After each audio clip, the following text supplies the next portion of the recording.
ইন্ডিয়ায় বসে এক টেরোরিস্ট বাংলাদেশের প্রধানমন্ত্রীকে মারার জন্য করতে থাকে ভয়ঙ্কর ষড়যন্ত্র। কিন্তু এই সব যখন কলকাতার দুই পুলিশ জানতে পারে, তখন তারা এই টেরোরিস্ট অ্যাটাক দমনে আপ্রাণ চেষ্টা চালিয়ে যায়। তবে শেষ পর্যন্ত তারা কি পারবে এই সব কিছুর মূল হোতাকে ধরতে আর বাংলাদেশের প্রধানমন্ত্রীকে প্রাণে বাঁচাতে? সেটাই দেখব আজকের গল্প রক্তবীজে। আর এই ভিডিওতে আমি রক্তবীজের প্রথম আর দ্বিতীয় পর্ব দুটো এক্সপ্লেন করার চেষ্টা করেছি। চলুন তাহলে আর দেরি না করে আজকের এক্সপ্লেনেশন শুরু করা যাক। শুরুতেই আমাদেরকে দেখানো হয় যে ভারতের শেখ মোহাম্মদ হাবিবুর হোসেনের ফাঁসির আদেশ হয়েছে। রাষ্ট্রপতি শ্রী অনিমেষ চ্যাটার্জির কাছে হাবিবুর হোসেনের মার্সি পিটিশন গিয়েছিল, অর্থাৎ তার কাছে হাবিবুর হোসেনের শাস্তি কমিয়ে দেওয়ার জন্য একটা পিটিশন যায়। কিন্তু এটা নিয়ে অনেক ভাবনা চিন্তা করার পরেও সে হোসেনের মার্সি পিটিশনটা রিজেক্ট করে দেয়। আর এরপরই 12ই অক্টোবর ঠিক ভোর 4টার সময় হাবিবুর হোসেনের ফাঁসির আদেশ দেওয়া হয়। তো দৃশ্য চলে যায় এখন থেকে 2 সপ্তাহ পর, সেই ফাঁসির দিনে। আমরা তখন হোসেনকে দেখতে পাই। গলায় ফাঁসি পড়ার আগেই সে বলতে থাকে যে জিহাদ তাদের আইন, তাদের জীবন, আর এই জিহাদের জন্য মৃত্যুবরণ করাই হলো তাদের আসল লক্ষ্য। এতে আরো তারা গর্ববোধ করে। দেখা যায় তার চোখে মুখে তখন একটুও ভয়ের ছাপ নেই। আর এরপরই নির্ধারিত সময়ে হাবিবুর হোসেনের ফাঁসি হয়ে যায়। বোঝাই যায় এই হাবিবুর হোসেন কোনো টেরোরিস্ট গ্রুপের সদস্য ছিল। এখান থেকে দৃশ্য পরিবর্তন হয়। আমাদেরকে তখন মহালয়ার দিন সকালে দৃশ্য দেখানো হয়। সেখানেই দেখা যায় ময়নাগর পুলিশ স্টেশন। আমরা তখন থানার ওসি নিতিনের সাথে পরিচিত হই। নিতিন বাবুর কাছে খবর আসে যে খয়রা করে একটি বাড়ি থেকে বাজি ফেটে ধোঁয়া বেরোচ্ছে। এই কথা শুনেই তো নিতিন সাথে সাথে কয়েকজন কনস্টেবলকে সাথে নিয়ে সোজা সেই ঘটনাস্থলে গিয়ে পৌঁছায়। যেই বাড়ি থেকে ধোঁয়া বের হচ্ছে তারা সেই বাড়িতেই ঢোকার চেষ্টা করে, কিন্তু ঠিক তখনই দুজন মহিলা সেই বাড়ির ভেতর থেকে বেরিয়ে আসে। তারা অনেক বেশি অ্যাগ্রেসিভ ছিল। তারা পুলিশদেরকে ভেতরে ঢুকতে বাধা দিতে থাকে, কিন্তু স্বাভাবিকভাবে পুলিশরা তাদের কোনো কথাই মানতে চায় না। তারা জোর করে ভেতরে যেতে চায়। তখনই দেখা যায় তাদের মধ্যে থাকা একজন মহিলা হুট করে এক কনস্টেবলের গায়ে ধারালো অস্ত্র দিয়ে আঘাত করে বসে। সবাই তো তখন এই দৃশ্য দেখে অনেক বেশি অবাক হয়ে যায়। তারা তো বুঝতেই পারেনি এই মহিলারা এরকমও কিছু করতে পারে। সে সময় কোনোভাবে পুলিশরা মিলে তাদের দুজনকে ধরে ফেলে আর তাদের হাত থেকে ধারালো অস্ত্র নিয়ে তাদেরকে বেঁধে রাখে। এরপরে নিতিন বাকিদেরকে নিয়ে সেই বাড়ির ভেতরে যায়। আর সেখানে গিয়ে তারা যা দেখে সেটা দেখেই বুঝে যায় যে বাড়ির দোতলাতে কোনো বাজি ফোটেনি, বরং বোমা ফুটেছিল। তাছাড়া সেখানে রীতিমতো বোমা তৈরি করা হয়। সেখানে বিস্ফোরণে একজনকে আহত আর একজনকে নিহত অবস্থায় পড়ে থাকতে দেখতে পায় পুলিশ। তাদেরকে দেখেই বোঝা যাচ্ছে যে আকস্মিক বোমা ফাটার কারণেই তাদের এই করুণ অবস্থা হয়েছে। এরপরই আমাদেরকে পঞ্চমীর দিন সকালে দৃশ্য দেখানো হয়। আমরা দেখতে পাই চিফ মিনিস্টারের সাথে টেররিস্টদের নিয়ে পুলিশ ডিপার্টমেন্টের আধিকারিকদের একটা মিটিং অনুষ্ঠিত হয়। সেখানে আমরা বর্ধমানের এসপি কল্পনা মৈত্রকেও দেখতে পাই। কল্পনা তখন সবাইকে বলতে থাকে যে গত 4 দিনে সিআইডির ইনভেস্টিগেশনে টেররিস্টের মধ্য থেকে 3টা নাম জানা গেছে। নামগুলো হলো ওসমান গাজী, মনির আলম আর কাদের সিদ্দিকী। এদের সম্ভাব্য ঘাঁটি হিসেবে কলকাতা, বর্ধমান, মুর্শিদাবাদ, নদিয়া এগুলোই রয়েছে। এই সব জায়গায় তল্লাশি করে কিছু আগ্নেয় অস্ত্রও পাওয়া গেছে। আর খয়রা করে সেই বাড়িটিতে যারা কিনা আকস্মিক বোমা বিস্ফোরণে আহত হয়েছে এবং মারা গিয়েছে, তাদের দুজনের নাম হলো আদিল শেখ এবং ইমতিয়াজ হোসেন। এরা দুজন বর্ডারের ওপারে জিএসএম এর সাথে নিয়মিত যোগাযোগ রাখত, অর্থাৎ তারাও টেরোরিজমের সাথেই জড়িত ছিল। আর সেই বিল্ডিং এর দোতলাতে তারা বোমা বানানোর কাজ করত। তারা নিশ্চয়ই বড় কোনো চিন্তা ভাবনা করছে। তো এই সকল কথাবার্তা শুনে চিফ মিনিস্টার কল্পনাকে বলতে থাকে যে তাকে আজ সকালেই হোম মিনিস্ট্রি থেকে জানানো হয়েছে যে তারা এই কেসটা স্পেশাল সেন্ট্রাল ইনভেস্টিগেশন এজেন্সিকে হ্যান্ড ওভার করেছে। আর এতক্ষণে তাদের টিমও হয়তো এখানে পৌঁছে গেছে। সেই টিমের লিডার হলো আইপিএস অফিসার পঙ্কজ সিনহা। এই স্পেশাল ফোর্সের হাতে কেসটি তুলে দেওয়া হয়েছে কারণ আগামীকাল থেকে পুজো শুরু হয়ে যাবে। আর এর মধ্যেই টেররিস্টরা যে কোনো কিছু করতে পারে। এর জন্য হোম মিনিস্ট্রি কোনো প্রকার রিস্ক নিতে চায় না। তাছাড়া প্রত্যেকবারের পূজার মতো এবারেও অনিমেষ চ্যাটার্জি তার গ্রামের বাড়িতে পুজো করার জন্য যাচ্ছেন। রাষ্ট্র প্রেসিডেন্ট হওয়ার পরে এই প্রথম সে প্রেসিডেন্ট হিসেবে সেখানে পুজো করতে যাচ্ছেন। তাছাড়া খয়রাকরের যে এরিয়াতে ওই ব্লাস্ট হয়েছিল সেটা প্রেসিডেন্টের বাড়ি থেকে মাত্র কয়েক কিলোমিটার দূরে। সুতরাং প্রেসিডেন্টের সেফটির জন্য পুলিশ ফোর্সকে সবসময় অ্যালার্ট থাকতে হবে। যে কোনো সময় যে কোনো কিছু হয়ে যেতে পারে। তাই বিপদ এড়াতে কঠোর নিরাপত্তার ব্যবস্থা করা হয়েছে। এরপর চিফ মিনিস্টার কল্পনার কাছে জিজ্ঞেস করতে থাকে যে খয়রাকরের যেই বাড়িতে ব্লাস্ট হয়েছিল সেই বাড়ির আসল মালিক তো আদিল শেখ আর ইমতিয়াজ হোসেন। কল্পনা তখন বলতে থাকে যে 3 বছর আগে শেখ আবেদিনের থেকে ওরা দুজন এই বাড়িটি কিনে নিয়েছিল। প্রথমে ওই বাড়িটা দোতলা ছিল না, বাড়িটা ছিল একতলা। তারপর তারা ওই বাড়িটা কিনে সেখানে দোতলা বানায়। আর এখন ওই ব্লাস্টের পর থেকেই শেখ আবেদিন এবং তার ভাই আসগার আলী গা ঢাকা দিয়েছে, অর্থাৎ তাদেরকে কোথাও খুঁজে পাওয়া যাচ্ছে না। এখান থেকে দৃশ্য পরিবর্তিত হলেই আমাদেরকে আইপিএস অফিসার পঙ্কজ সিনহাকে দেখানো হয়। এতক্ষণে সে আবেদিনের খোঁজে তার ভাই আসগার আলীকে পাকড়াও করে ফেলেছে।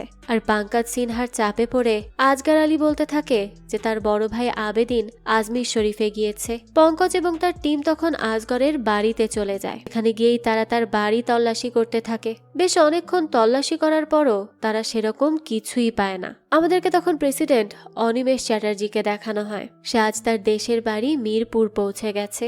সে তো তার বাড়িতে যেতে পেরে অনেক বেশি খুশি ছিল।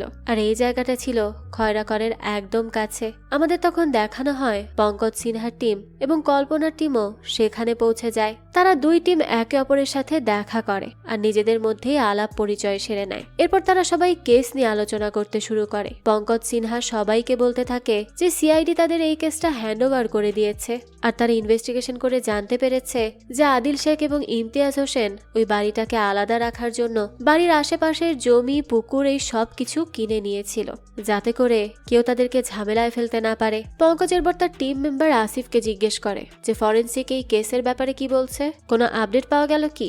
আসিফ জানায় যে ধরনের আইডি তারা দুজন ব্যবহার করত সেগুলো সাধারণত বর্ডারের ওপারে থাকা জিএসএম এর মেম্বাররা ব্যবহার করে থাকে। ইনিশিয়ালি দেখে এটাই মনে হচ্ছে যে তারা এই বাড়িগুলোতে বিস্ফোরকগুলো বানিয়ে বর্ডারের ওপারে এক্সপোর্ট করার কাজ করত।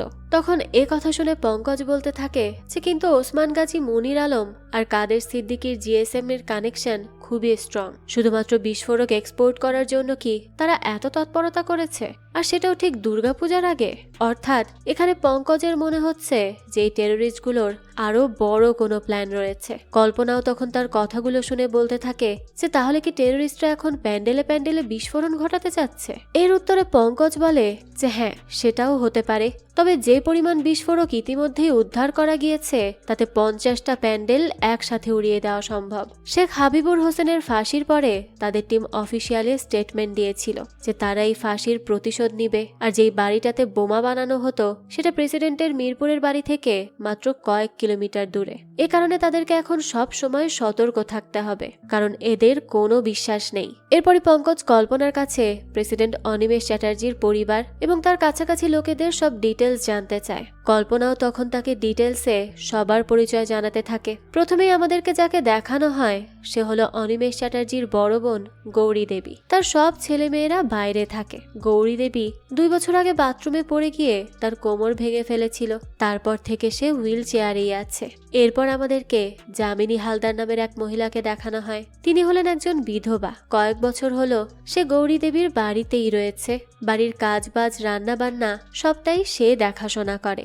গৌরী দেবীও তার উপর অনেক ভরসা করে। আমরা আরো জানতে পারি যে গৌরী দেবীর কেয়ারটেকার হলো মালা। তো সে যখন কিছুদিনের জন্য ছুটিতে গিয়েছিল তখনই যামিনী তাদের বাড়িতে আসে, কিন্তু মালা ফিরে আসার পরেও গৌরী দেবী তাকে তার বাড়িতেই রেখে দেয় আর যেতে দেয় না। এরপর কল্পনা আরো জানায় এই দুটো বাচ্চা ছেলে হলো পটল এবং বেগুন। এই দুটো বাচ্চাই গৌরী দেবীর পুরনো মালি বিজন শাহর যমজ 2 ছেলে। প্রায় 7 বছর আগে বিজন সাহা মারা গেলে গৌরী দেবী পটল এবং বেগুনকে নিজের কাছেই রেখে দিয়েছে। নাম শুনুন, পটল আর বেগুন। যাই হোক, এরপর কল্পনা আর একজন মহিলার ছবি দেখায়। তার নাম হলো কনক। সেই বাড়ির রাঁধুনি এবং পরিষ্কার কর্মী। প্রায় 10 বছর ধরে সেই বাড়িতেই রয়েছে।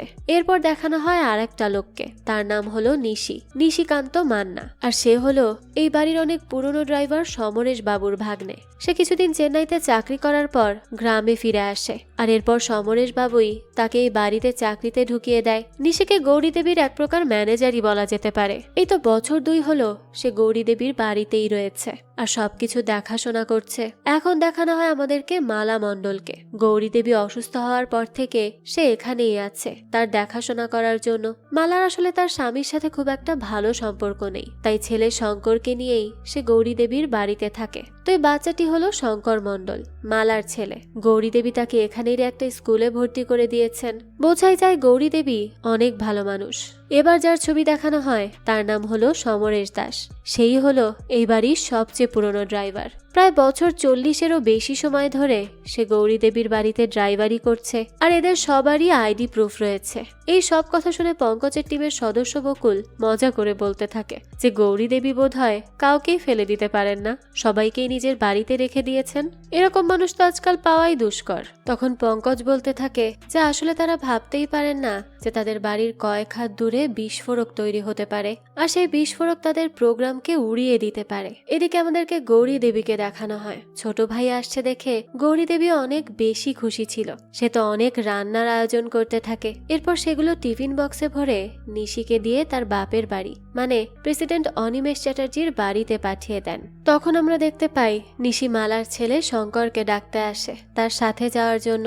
শঙ্কর তখন কিছু একটা আঁকছিল, কিন্তু নিশিকে দেখেই সে তাড়াতাড়ি করে তার আঁকাটি মুছে ফেলে। যাক, এরপরই দেখানো হয় সমরেশ বাবু নিশি আর শঙ্করকে নিয়ে অনিমেষ চ্যাটার্জির বাড়িতে খাবার দাবার নিয়ে পৌঁছে যায়, কিন্তু পুলিশ তাদেরকে সিকিউরিটির জন্য বাড়ির ভেতরে প্রবেশ করতে দেয় না। বাড়ির ভেতর থেকে তখন অমল শাহ নামের একটা লোক বেরিয়ে আসে। তিনি প্রেসিডেন্ট অনিমেষ চ্যাটার্জির বাবার আমল থেকে এই বাড়িতে আছে, তাই এখন সে এক প্রকার এই বাড়ির সদস্যই হয়ে গেছে। আর যেহেতু প্রেসিডেন্ট অনিমেষ চ্যাটার্জি নিঃসন্তান এবং সারা বছর বাইরেই থাকেন, তাই এই বাড়ির সব দায়িত্ব অমলবাবু, তার স্ত্রী গায়ত্রী দেবী এবং মেয়ে মায়ার উপর রয়েছে। তো সমরেশ বাবু নিশি আর শঙ্করকে বাড়িতে ঢুকতে না দেওয়ায় মায়া বাইরে বেরিয়ে আসে আর তাদের হাত থেকে অনিমেষ বাবুর খাবারটা ভেতরে নিয়ে যায়। অনেকদিন পর বড় বোনের হাতের রান্না পেয়ে অনিমেষ বাবু তো অনেক বেশি খুশি হয়ে গিয়েছিল।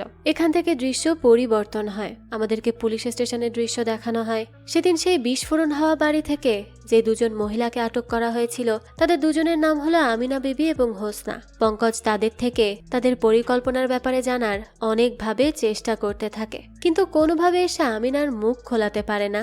আমিনা বলতে থাকে যে সে তাদেরকে কিছুই বলবে না। তাছাড়া ওই বিস্ফোরণে তার স্বামী যখন মৃত্যু যন্ত্রণায় ছটফট করছিল তখনও সে তার স্বামীকে না বাঁচিয়ে প্রমাণ নষ্ট করতেই মন দিয়েছিল, কারণ জিহাদি হলো তাদের ধর্ম, মানুষের থেকে মকসদি তাদের কাছে অনেক বড়।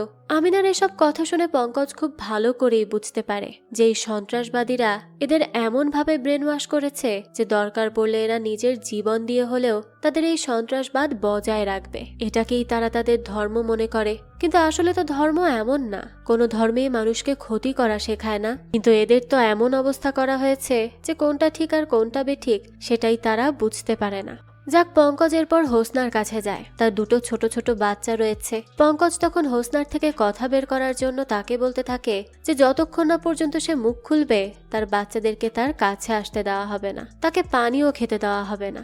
দেখা যায় এইসব কথা শুনেও হোসনা কিছুতেই তার মুখ খোলে না। আমরা তখন অন্যদিকে দেখতে পাই একটা লোক চাদর পেঁচিয়ে আমিনা আর হোসনাকে যেখানে রাখা হয়েছে তার বাইরে নজর রাখছে। এর পরের দিনই হলো মহাষষ্ঠী। কাল থেকেই দুর্গাপূজা শুরু হয়ে যাবে, তাই পঞ্চমীর দিন রাত থেকেই পুলিশ হাইওয়েতে গাড়িগুলোর চেকিং করতে শুরু করে দেয় যাতে কোনো ধরনের ঝামেলা না সৃষ্টি হয়। সেখানেই আমরা একটা ট্রাক ড্রাইভারকে দেখতে পাই। পুলিশ চেকিং হচ্ছে দেখে সে ট্রাক থামিয়ে নেমে দ্রুত সেখান থেকে পালিয়ে যায়। আর পুলিশ যখন চেকিং করছিল তখনই বিস্ফোরক ডিটেক্টরের মাধ্যমে তারা সেই ট্রাকের মধ্যে অনেকগুলো বিস্ফোরক খুঁজে পায়। আমরা তখন সেই ট্রাক ড্রাইভারকে দেখতে পাই। সে বেশ কিছু দূর গিয়ে একজনকে কল করে আর বলতে থাকে যে তাদের আনা বিস্ফোরকগুলো পুলিশের হাতে চলে গেছে। তখনই ফোনের ওপাশে থাকা লোকটি বলতে থাকে যে কোনো সমস্যা নেই, তারা দশমীর দিনে যে করেই হোক আতশবাজি ফোটাবে। তো ফোনটা রেখে দিয়ে লোকটা একটা কবর খুঁড়তে খুঁড়তে তার সাথে থাকা একজনকে বলতে থাকে যে তাদের সাথে কি কম জুলুম করা হয়েছে নাকি? তারা তাদের ঘর বাড়ি কেড়ে নিয়েছে, তাদের মা বোনদের সাথে ঘৃণিত কাজ করেছে, তাদের অস্তিত্ব কেড়ে নিয়েছে। তারা তাদের মাকসাদের জন্য সবাই বলি হবে, এতেই হবে তাদের জীবন সার্থক, কারণ মানুষের থেকে তাদের পরিকল্পনা এবং মাকসাদ অনেক বেশি বড়। এরপরে আমরা দেখি আবেদিন শেখ অর্থাৎ খয়রাকরের ওই বাড়িটি প্রথমে যার ছিল সে আসলে আজমির শরীফে যায়নি। আবেদিন পুলিশের কাছে রাজ সাক্ষী হতে চেয়েছিল, সেই কারণেই আজ তার স্থান হচ্ছে কবরে। অর্থাৎ আবেদিন যেহেতু সব সত্যিটা স্বীকার করে নিতে চাচ্ছিল, তাই এই ব্যাপারে যখন তাদের দলের এই লোকগুলো জানতে পেরে যায় তখনই তারা তাকে মেরে ফেলে। আর তার মৃতদেহ কবরের মধ্যে রেখে তাকে আগুনে জ্বালিয়ে পুড়িয়ে দেওয়া হয়। আমাদেরকে এরপর আবারও পঙ্কজকে দেখানো হয় সে একা একা বসেছিল। তখন তার ছোটবেলার কিছু কথা মনে পড়ে যায়। আজকের রাষ্ট্রপতি অনিমেষ চ্যাটার্জি তখন ছিলেন কেন্দ্রীয় মন্ত্রী। তিনি পঙ্কজের স্কুলের 50টি বাচ্চার পড়াশোনার দায়িত্ব নিয়েছিল। পঙ্কজ তাদের মধ্যে একজন ছিল।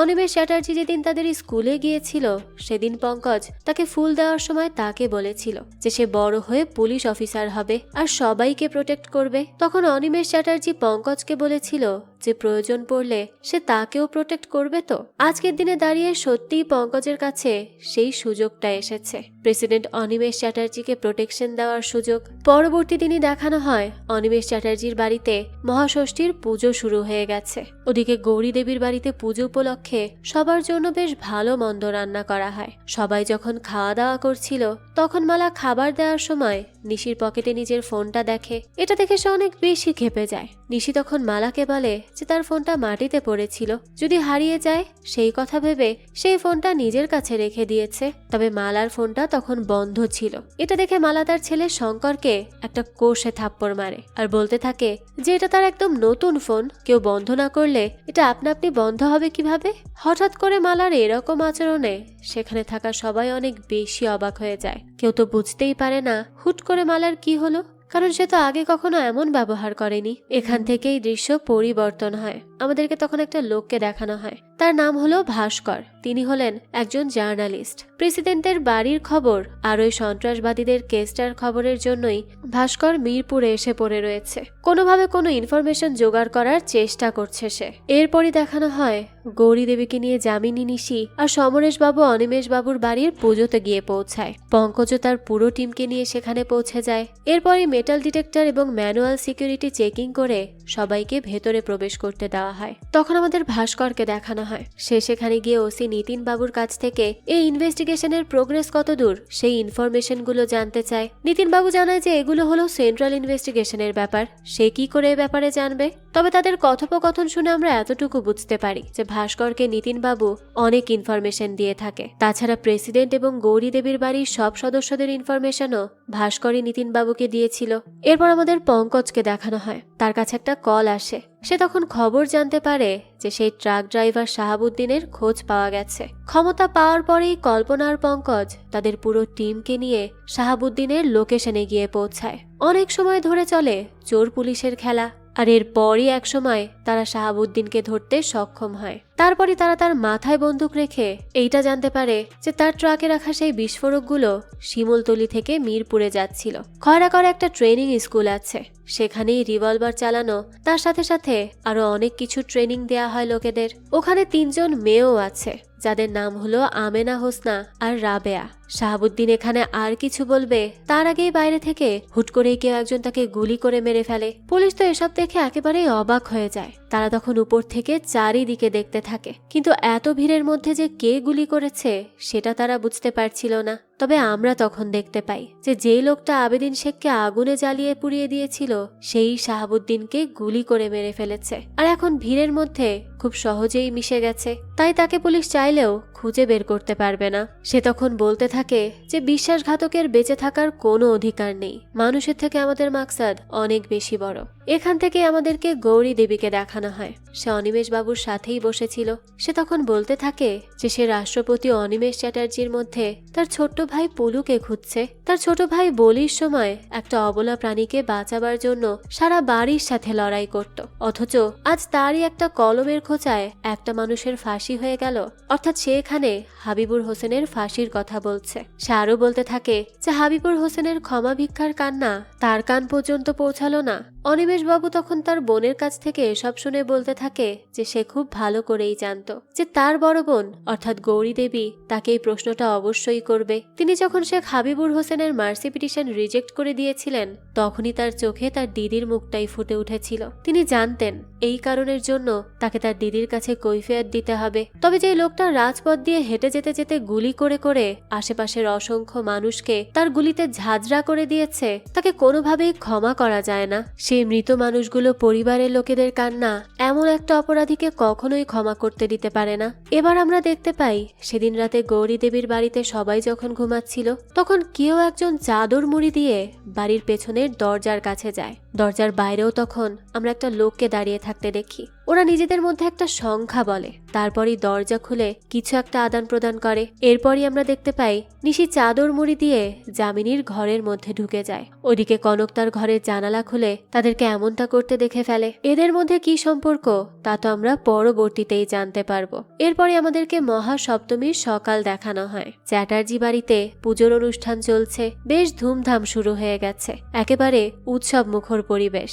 তখনই গৌরী দেবীর বাড়ি থেকে অনিমেষ চ্যাটার্জির কাছে খবর আসে যে তার বড় বোনের শরীরটা আজ খুব একটা ভালো নেই। এদিকে আমাদেরকে পঙ্কজকে দেখানো হয়। সে হোসনা বিবিকে জেরা করেই চলেছে। সে ইচ্ছে করে তাদের পাশের রুমেই হোসনার 2 সন্তানকে রেখে দিয়েছিল, আর তারা সেখানে বসে অনেক কান্নাকাটি করছিল। তো হোসনা তার বাচ্চাদের চিৎকার চেঁচামেচি কান্নাকাটি যখন শুনতে পায় তখন অনেক বেশি বিরক্ত হতে থাকে। তার বাচ্চাদের কাছে তার যেতে খুব ইচ্ছা করছিল। সে তখন মনে করে তার বাচ্চাদের সাথে হয়তো খারাপ কিছু করা হচ্ছে, তাদেরকে হয়তো অনেক মারপিট করা হচ্ছে। কিন্তু আমরা দেখতে পাই বাচ্চাগুলো একটা লেডি কনস্টেবলের কাছে একেবারে সুরক্ষিত রয়েছে। পুলিশরা তাদের গায়ে একটা টোকাও দেয়নি। তবে হোসনাকে চাপ দেওয়ার জন্য তারা তার বাচ্চাদের কান্নার রেকর্ডিং পাশ থেকে চালিয়ে রেখেছিল। এসব শুনে আর সহ্য করতে পারে না হোসনা, তাই সে বলতে থাকে যে পঙ্কজ কি তাদেরকে প্রোটেকশন দিতে পারবে। সে যদি তাদের সবকিছু বলে দেয় তাহলে তার দলের লোকেরা তাদেরকে মেরে ফেলবে। পঙ্কজ তখন হোসনার কাছে আসে আর তাকে জিজ্ঞেস করে কে মেরে ফেলবে। হোসনা জানায় যে মনির আলম তাদেরকে মেরে ফেলবে। সে মাদ্রাজ থেকে নিজের লোক নিয়ে এসে গত 2-3 মাস ধরে ওই বাড়িটির পাঁচিল তুলে দোতলা বানিয়েছিল। ইদানিং তাদেরকে বেশি বেশি বিস্ফোরক বানানোর কাজ করতে বলছিল। মনির আলমই এই সব কিছু সামলে থাকে। কল্পনাও তখন সেখানে ছিল, কিন্তু তার কাছে বারবারই কল আসতে থাকে। সে বাইরে বের হয়ে কল ধরতে যায়, কিন্তু সেই সময় সেখানে গিয়ে সে দেখতে পায় যে হোসনার বাচ্চাগুলো আর সেই লেডি কনস্টেবল সেখানে নেই। কল্পনা তো এটা দেখে অনেক বেশি চিন্তায় পড়ে যায়। সে সাথে সাথে চারিদিকে বাচ্চাগুলোকে আর ওই কনস্টেবলটাকে খুঁজতে শুরু করে। এদিকে হোসনা পঙ্কজকে বলতে থাকে যে তাদের বাড়ি মানে ওই ট্রেনিং স্কুলে যে ব্লাস্টটা হয়েছিল সেটা ঘটার 3 দিন আগে মনীষ শেষবারের মতো সেখানে এসেছিল। পঙ্কজ তখন মনে মনে বলতে থাকে যে ওই ঘটনাটা ঘটে 12 তারিখে, তার মানে এই মনীষ সেখানে এসেছিল 9 তারিখ। আর প্রেসিডেন্ট অনিমেষ চ্যাটার্জি শেখ হাবিবুর হোসেনের মার্সি পিটিশন বাতিল করেছিল এর আগের মাসের 26 তারিখে। সবকিছু মিলে যাচ্ছে। পঙ্কজের পর হোসনার কাছে জিজ্ঞেস করে যে সে আর কি কি জানে। হোসনা বলতে থাকে যে তারা রাষ্ট্রপতি অনিমেষ চ্যাটার্জিকে মারার ব্যাপারে কথা বলছিল। তারা বলছিল যে অনিমেষ চ্যাটার্জি নাকি পূজার সময় বাড়িতে আসবে আর তখনই তাদেরকে কাজটি সেরে ফেলতে হবে। এদিকে দেখানো হয় কল্পনা বাচ্চাগুলোকে চারিদিকে খুঁজতে থাকে। অনেক খোঁজাখুঁজির পর সে একটা জায়গায় সেই কনস্টেবলের সাথে হোসনার বাচ্চাদেরকে দেখতে পায়। আমরা তখন দেখি সেই মুখ ঢেকে রাখা লোকটা মশা মারার স্প্রে দেবার ভান করে চারিদিকে নজর রাখছে। সেই বাচ্চাগুলোর উপরেও নজর রাখছিল।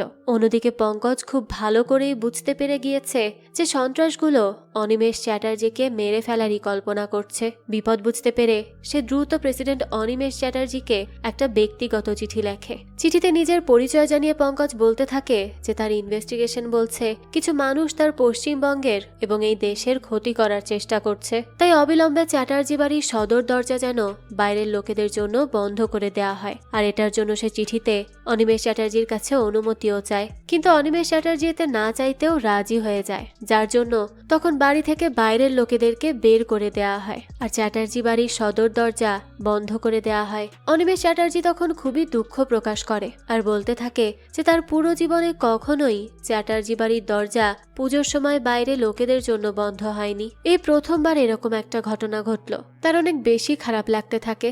অমলবাবু তখন বলতে থাকে যে এছাড়া তো আর কোনো উপায় নেই। সে তো আর এখন শুধু এই চ্যাটার্জি বাড়ির ছোট ছেলে নয়, সে হলো এখন এই দেশের রাষ্ট্রপতি। এদিকে হোসনা থেকে সন্ত্রাসদের এখানে থাকা ট্রেনিং সেন্টারের খোঁজ পেয়ে পুলিশদের টিম সেই লোকেশনে পৌঁছে যায়। সেখানে পৌঁছে তারা প্রচুর আগ্নেয় অস্ত্র, প্রচুর জাল আইডি কার্ড, সিম কার্ড, ডিভিডি আরো অনেক কিছু খুঁজে পায়। ফেক আইডিগুলোর মধ্যে অনেক মনির রয়েছে, মনির আলম, মনির সিদ্দিকী ইত্যাদি। তারা সেখানে মনিরের একটা ছবিও খুঁজে পায়। এরপর গ্রাফিক ডিজাইনার দিয়ে এই মনিরের ছবি থেকে দাড়ি গোফগুলো সরানোর জন্য দিয়ে দেয়া হয়। এখনো অবধি যা তারা বুঝতে পারছে তা হলো মনির আলমই হলো তাদের প্রধান সাসপেক্ট। সেই হলো এই সন্ত্রাসবাদী গ্রুপের অ্যাক্টিভ মেম্বার। সে হলো একজন বিস্ফোরক বিশেষজ্ঞ। 2008 সালে একবার সে পুলিশের হাতে ধরাও পড়েছিল, কিন্তু জামিন পাওয়ার পর থেকে সে একদম ফেরার। বাংলাদেশের জঙ্গি দমন শাখা তাদেরকে জানিয়েছে যে এরকম আরো 41 জন মনিরের নাম তাদের খাতায় রয়েছে। এদের প্রধান কাজ হলো জিহাদের নামে ছোট ছোট বাচ্চা আর মহিলাদের উস্কানি দেওয়া, তারপর তাদেরকে গুপ্ত এজেন্টদের দলে অন্তর্ভুক্ত করা আর তাদের দ্বারা সন্ত্রাসী কর্মকাণ্ড চালানো। মনিরের সাথে একজন মহিলা সহযোগীও আছে, তার নাম হলো লতিফা। তবে লতিফার কোনো ডিটেলস তাদের কাছে নেই। পঙ্কজ তখন কল্পনাকে বলতে থাকে যে মনির মাদ্রাজ মানে চেন্নাই থেকে মিস্ত্রি এনেছিল তাদের বাড়ির কাজ করানোর জন্য। তাদের ইনভেস্টিগেশন লিস্টে থাকা আরও একজনের কিন্তু চেন্নাইয়ের সাথে কানেকশন রয়েছে। আমরা সবাই জানি যে গৌরী দেবীর বাড়িতে কাজ করার আগে নিশি চেন্নাইতে কিছুদিন চাকরি করেছিল, আর পঙ্কজ আসলে এখানে নিশির কথাই বলতে চাচ্ছে। দেখানো হয় পঙ্কজ তার টিমকে নিশিকে তুলে আনার অর্ডার দেয়, তো তার কথা মতোই নিশিকে গৌরী দেবীর বাড়ি থেকে তুলে আনা হয়। এদিকে দেখানো হয় অনিমেষ বাবু তার দিদি অর্থাৎ গৌরী দেবীর সাথে দেখা করতে যান। নিশিকে তুলে আনার পরেই পঙ্কজ তার কাছে জিজ্ঞেস করতে থাকে যে চেন্নাইতে সে কোথায় চাকরি করত।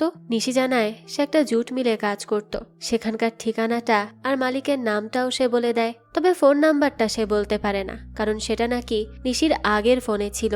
2 বছর আগে সেই জুট মিলে আগুন লেগে যায়, তারপর থেকে সেই মিল আর খোলা হয়নি। তখন এইসব শুনে পঙ্কজ তাকে বলতে থাকে যে তাহলে কি করে সে এটা প্রমাণ করবে যে সে সেই জুট মিলে চাকরি করত? তাছাড়া সে তো গ্র্যাজুয়েশন করেছে, তারপর এত ভালো পড়াশোনা করেছে, তারপরেও সে গৌরী দেবীর বাড়িতে গিয়ে কেন চাকরি করছে? তখন নিশি বলতে থাকে যে তার জুট মিলে চাকরিটা চলে যাওয়ার পরে সে চোখে অন্ধকার দেখছিল, কি করবে কোন চাকরি করবে কিছুই বুঝতে পারছিল না। তখনই তার মামা তাকে টেম্পোরারি ভাবে এই চাকরিতে ঢুকিয়ে দেয়। কিন্তু পঙ্কজের এসব শুনে মনে হয় যে চেন্নাইতে চাকরি করার সময় হয়তো নিশির পরিচয় হয়েছিল ওই সন্ত্রাসবাদী দলের সাথে, আর তারা দেখেছিল যে প্রেসিডেন্ট অনিমেষ চ্যাটার্জির বড় বোনের বাড়িতেই নিশির একদম সহজ অ্যাক্সেস আছে। সেই কারণেই হয়তো তারা তাদের সিক্রেট এজেন্ট হিসেবে নিশিকে গৌরী দেবীর বাড়িতে পোস্ট করেছে। নিশি এগুলো শুনে পঙ্কজকে বারবার বোঝানোর চেষ্টা করে যে সে তাকে নিয়ে ভুল ধারণা করছে, সে কোনো রকম খারাপ কাজের সাথে জড়িত নয়, সে সবের কিছুই জানে না।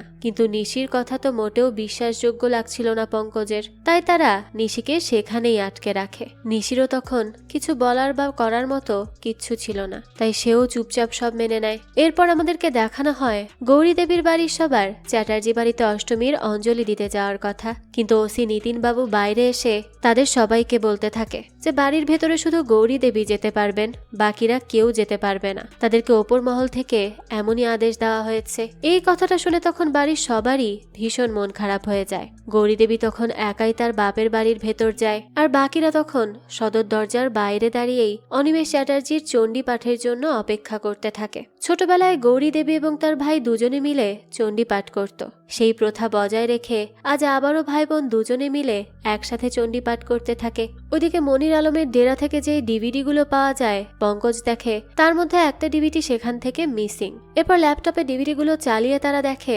প্রত্যেকটাই অস্ত্র চালানোর টিউটোরিয়াল, জিহাদের নামে সন্ত্রাসবাদীর শিক্ষা দেওয়া হচ্ছে তাদের। পঙ্কজ তখন এসব দেখে বলতে থাকে যে হোসনা বিবি বলেছিল যে ওই ব্লাস্টার 3 দিন আগেই শেষবারের মতো মনির সেখানে গিয়েছিল। নিশ্চয়ই সেদিন তাদের কোনো প্ল্যান ছিল, কিন্তু হঠাৎ করে ওই অ্যাক্সিডেন্টাল ব্লাস্টটা ঘটে যাওয়ায় তাদের প্ল্যান ক্যান্সেল হয়ে যায়। তারপরেও তারা মিরপুরে বিস্ফোরক ঢোকাবার চেষ্টা করেছে, তবে হাইওয়েতে চেকিং হওয়ার কারণে তাদের সেই প্ল্যানটাও ক্যান্সেল হয়ে যায়। কিন্তু পুরো ব্যাপারটা একটা ক্লিয়ার মেসেজ দিচ্ছে যে তাদের মিশন এখনো কমপ্লিট হয়নি, তার মানে মনির আলম এখনো এখানেই রয়েছে আর চেষ্টা করে যাচ্ছে একটা ভয়ঙ্কর দুর্ঘটনা ঘটানোর জন্য। আমাদেরকে দেখানো হয় অষ্টমীর রাতে গৌরী দেবীর বাড়ির সবাই গ্রামের হওয়া মেলায় ঘুরতে যায়। মেলাতে পঙ্কজের টিমের মেম্বার বকুল উপস্থিত ছিল। হঠাৎ করে এই মেলার মধ্যে বকুল মনিরকে দেখতে পায়। মনিরের ছবি তাদের কাছে আগে থেকেই ছিল, এর কারণে তাকে চিনতে খুব একটা অসুবিধা হয়নি। বকুলের থেকে যখন পঙ্কজ আর তার পুরো টিম জানতে পারে যে মনির সেখানেই আছে, তখন তারা আর এক মুহূর্ত দেরি করে না, তাড়াতাড়ি করে মেলায় পৌঁছে যায়। মেলার মেইন গেট পুলিশ সিকিউরিটি দিয়ে বন্ধ করে দেওয়া হয়। এরই মধ্যে হঠাৎ করে মনির ভিড়ের মধ্যে থেকে বকুলকে গুলি করে দেয়। মেলার ভিড়ের মধ্যে তখন উত্তেজনা ছড়িয়ে পড়ে, সবাই এদিক সেদিক ছোটাছুটি শুরু করে দেয়, আর পুলিশরা সবাই মনিরকে ধরার চেষ্টা করতে থাকে। শুরু হয়ে যায় চোর পুলিশের খেলা। পঙ্কজ আর মনির তখন মুখোমুখি চলে আসে, তাদের মধ্যে শুরু হয় তুমুল মারপিট। মারপিটের সময় মনির পঙ্কজকে অ্যাটাক করলে কল্পনা গুলি করতেই মনির সেখানেই মারা যায়। এরপরই আমাদেরকে নবমীর সকালের দৃশ্য দেখানো হয়। সকালে ইন্টেলিজেন্স পঙ্কজের টিমকে এইটা কনফার্ম করে যে মনির আলম মারা গেলেও তাদের মিশন এখনো কমপ্লিট হয়নি। রক্ত বীজের মতো তাদের শাখা প্রশাখা চারিদিকে ছড়িয়ে আছে। এখানে বলে দেই যে হিন্দু পৌরাণিক কাহিনীতে বলা হয় রক্তবীজ হলেন শম্ভু নিশম্ভুর সেনাপতি। একসময় মহেশ্বর তাকে বর দিয়েছিলেন যে রক্তবীজের শরীর থেকে এক ফোঁটাও রক্ত পড়লে সেখান থেকেই জন্ম নিবে আর একটা রক্তবীজ। এর থেকেই বোঝা যায় যে মনির মারা গেলেও রক্তবীজের মতো আর একজন মনির অলরেডি রয়েছে যে কিনা তাদের মিশন সাকসেস করার চেষ্টা করছে। এই সকল কারণে পঙ্কজ প্রেসিডেন্ট অনিমেষ চ্যাটার্জির বাড়িতে গিয়ে তাকে রিকোয়েস্ট করে যে প্রতি বছর তিনি যেমন দুর্গাপুজোর ভাসানের প্রসেশনে প্রায় 1 কিলোমিটার হেঁটে যান, এবার যেন তিনি সেটা না করেন, কারণ মনির আলমকে তারা শেষ করতে পারলেও তাদের মিশন এখনো পর্যন্ত কমপ্লিট হয়নি। তাই তাদের মনে হচ্ছে যে মনির আলমের টিম ভাসানের সময়ে কোন একটা ক্ষতি করার চেষ্টা করবে। যদিও পুরো পুলিশ ফোর্স অ্যাডিশনাল সিকিউরিটির ব্যবস্থা করেছে, কিন্তু কোনো রকম ঝুঁকি নেওয়া তাদের জন্য ঠিক হবে না। অনিমেষ চ্যাটার্জি তখন পঙ্কজকে বলতে থাকে যে তাদের মতো এফিশিয়েন্ট পুলিশ অফিসার থাকলে তারা মনিরের মতো তার টিমের প্ল্যানটাকেও নষ্ট করতে পারবে বলে তার বিশ্বাস। তাছাড়া এত বছরে কখনোই চ্যাটার্জি বাড়ির দুর্গাপূজার সদর দরজা বন্ধ হয়নি, এই প্রথম সেটা হয়েছে। তাতে সাধারণ মানুষের মনে একটা প্রশ্ন তো উঠতেই পারে, যেখানে দেশের রাষ্ট্রপতি নিরাপদ নয় সেখানে সাধারণ মানুষের নিরাপত্তা কোথায়? তাই তিনি যদি ভয় পেয়ে ঘরে বসে থাকেন তাহলে সন্ত্রাসবাদীদেরই জয় হবে, আর তিনি এটা কখনোই চান না। তিনি মনে করেন যে পুলিশ টিম নিশ্চয়ই সবাইকে সুরক্ষিত রাখতে পারবে। এই অগাধ বিশ্বাসটা তার পুলিশ টিমের উপর রয়েছে। অনিমেষ চ্যাটার্জির এসব কথা শুনে পঙ্কজ যখন চলে যাচ্ছিল তখনই অনিমেষ পঙ্কজকে বলতে থাকে যে তার সেই ছোট্ট পঙ্কজ সিনহাকে মনে আছে যে কিনা একসময় পুলিশ হতে চেয়েছিল আর মানুষকে রক্ষা করতে চেয়েছিল। তাই তিনি বিশ্বাস করেন যে আজকের আইপিএস অফিসার পঙ্কজ সিনহা রাষ্ট্রপতি এবং সাধারণ মানুষের সুরক্ষার দায়িত্ব অবশ্যই সফলভাবে পালন করবে। তার এই সব কথা শুনে পঙ্কজও তখন নিজের মধ্যে এক অন্যরকম বিশ্বাস খুঁজে পায়। এদিকে আমরা দেখতে পাই ওই মিসিং ডিভিডিটা আসলে নিতিনবাবু জার্নালিস্ট ভাস্করকে দিয়েছিল। এই খবর পেয়ে কল্পনা আর পঙ্কজ সোজা নিতিনবাবুকে গিয়ে ধরে ফেলে। পঙ্কজ তাকে বলতে থাকে যে কাস্টাডি থেকে জিনিস সরানো হলো একটা ক্রাইম। এই কেসের ইনভেস্টিগেশনের একটা তথ্যও যদি মিডিয়ার কাছে চলে যায় তাহলে নিতিনবাবুর কপালে অনেক বেশি দুঃখ রয়েছে। এরপরই আমাদেরকে দশমীর দৃশ্য দেখানো হয়। দশমীর এই সকালে ভাসানের প্রসেশনে রাস্তার চারিদিকে পুলিশ ফোর্স মোতায়েন করা হয়। বোম ডিটেক্টর দিয়ে সব জায়গায় চেক করা হতে থাকে যে সেখানে কোনো বিস্ফোরক আছে কিনা। আমরা দেখতে পাই কনক গৌরী দেবীকে ফোন করে জিজ্ঞেস করে যে তার গাড়ির পারমিশন কি পাওয়া গেছে। গৌরী দেবী কনককে বলতে থাকে যে তার গাড়ির পারমিশন পাওয়া গেছে। আসলে ওই রাস্তায় ভাসানের সময় অন্য কোনো গাড়িকে ঢুকতে দেওয়া হবে না, শুধুমাত্র গৌরী দেবীর বাড়ির গাড়ির পারমিশনই পাওয়া গেছে। যদিও গৌরী দেবী আগে থেকে তার বাপের বাড়িতেই রয়েছে, তার বাড়ির বাকি সবার আজকে ভাসানের সময় এই বাড়িতে আসার কথা, তারা সেই গাড়িতে করেই আসবে। এদিকে ভাসানের রাস্তায় অলরেডি কল্পনা তার টিমকে নিয়ে রেডি। পঙ্কজ যখন গাড়ি থেকে নামছিল তখনই আসিফ তাকে ফোন করে আর বলতে থাকে যে নিশি প্রেসিডেন্টের সিকিউরিটির ব্যাপারে জরুরি কিছু তথ্য দিতে চাচ্ছে, এটা অনেক বেশি ইমার্জেন্সি। বাধ্য হয়ে পঙ্কজ তখন কল্পনার হাতে প্রসেশনের দায়িত্ব দিয়ে নিশির সাথে দেখা করার জন্য চলে যায়। এদিকে দেখানো হয় গৌরী দেবীর বাড়ির সবাই তাদের গাড়ি আর আরেকটা অটোতে করে চ্যাটার্জি বাড়ির দিকে রওনা দেয়। অনিমেষ চ্যাটার্জি অলরেডি ভাসানের জন্য বেরিয়ে পড়ে। চারিদিকে লোকে লোকারণ্য হয়ে যায়। সবাই তো বেশ আনন্দ করতে করতে যাচ্ছিল, ভাসান হবে বলে কথা। এর মধ্যেই পুলিশ গৌরী দেবীর বাড়ির গাড়ি আটকালে সমরেশ বাবু বলতে থাকে যে এই গাড়ির তো পারমিশন করা হয়েছে, তাদের সাথে একটা অটোও রয়েছে। গাড়ির নাম্বারটা দেখে পুলিশ তখন তাদেরকে যেতে দেয়। এরপরই 50 জন ঢাকি নিয়ে বিসর্জনের শোভাযাত্রা শুরু হয়ে যায়। কল্পনা তার টিমকে নিয়ে পুরো ব্যাপারটা পরিচালনা করছিল। এইদিকে পঙ্কজ নিশির সাথে দেখা করে। নিশি তখন তাকে জানায় তাকে আজকে পাশের ঘরে বসানো হয়েছিল, সেখান থেকে সে এই কাগজটা পেয়েছে। পঙ্কজ তখন দেখে এই কাগজটা সেই সন্ত্রাসবাদীদের ডেরা থেকে পাওয়া একটা কাগজ, যেখানে তাদের ভাষায় কিছু একটা লেখা আছে। নিশি বলতে থাকে যে গৌরী দেবীর বাড়িতেও এরকম একটা লেখা সে একজনকে লিখতে দেখেছে, আর সেটা হলো সেই বাচ্চা শঙ্কর। আমরা তো প্রথমেই দেখেছিলাম যে শঙ্কর সেদিন কিছু একটা আঁকছে, তবে হঠাৎ করে নিশি সেখানে চলে আসায় শঙ্কর সেটা মুছে দিয়েছিল। আসলে শঙ্কর সেদিন যেটা লিখেছিল সেটা হলো জিহাদ, আর এই একই কথা এই কাগজেও লেখা রয়েছে। আসিফ তখন পঙ্কজকে ওই মিসিং ডিভিডির পার্টটা দেখার জন্য বলে। পঙ্কজও দেখে যে সেখানে আসলেই শঙ্করকে দেখা যাচ্ছে, আর সেখানে শেখানো হচ্ছে যে কি করে নিজের শরীরের মধ্যে বোমা আটকে গোটা গ্রামকে উড়িয়ে দেওয়া যায়। ওই বোমের মধ্যে একটা সুইচ আছে যেটা অন করে দিলে কেউ যদি তাকে মেরেও ফেলে তবুও বোমটা ঠিক সময়ে কাজ করবে। পঙ্কজ তখন এসব দেখে বুঝতে পারে যে তাদেরকে এমন ভাবে ট্রেনিং দেওয়া হয়েছে যে তারা নিজেদেরকে শেষ করে হলেও বিস্ফোরণ ঘটাতে পারে। এসব দেখে পঙ্কজ অনেক বেশি ঘাবড়ে যায়, তাই সে আর এক মুহূর্ত দেরি না করে সোজা ভাসানের উদ্দেশ্যে বেরিয়ে পড়ে। পথে আসতে আসতে সে কল্পনাকে অনেকবার কল করে, তাকে সবকিছু জানানোর চেষ্টা করতে থাকে, কিন্তু কল্পনা তো ছিল অনেক বেশি আওয়াজের মধ্যে, তাই সে তার ফোনের রিংটোনটাই শুনতে পায় না। এরপরই দেখানো হয় পঙ্কজ তার টিমের আর একজনকে ফোন করে আর বলে যে তারা যদি গৌরী দেবীর বাড়ির গাড়িটা দেখতে পায় তাহলে সেটা যেন সাথে সাথে আটকে দেয়। তখন পঙ্কজের টিম মেম্বার বলতে থাকে যে তাদের গাড়ির তো পারমিশন নেওয়া হয়েছিল, সেই কারণে এই গাড়িটিকে ছেড়ে দেওয়া হয়েছে, আর সেই সঙ্গে একটা অটোও রয়েছে। এতক্ষণে তারা তো ধানতলার রাস্তায় পৌঁছে গেছে। ড্রাইভার ছাড়া 3 জন মহিলা আর 3টা বাচ্চাও আছে সেখানে।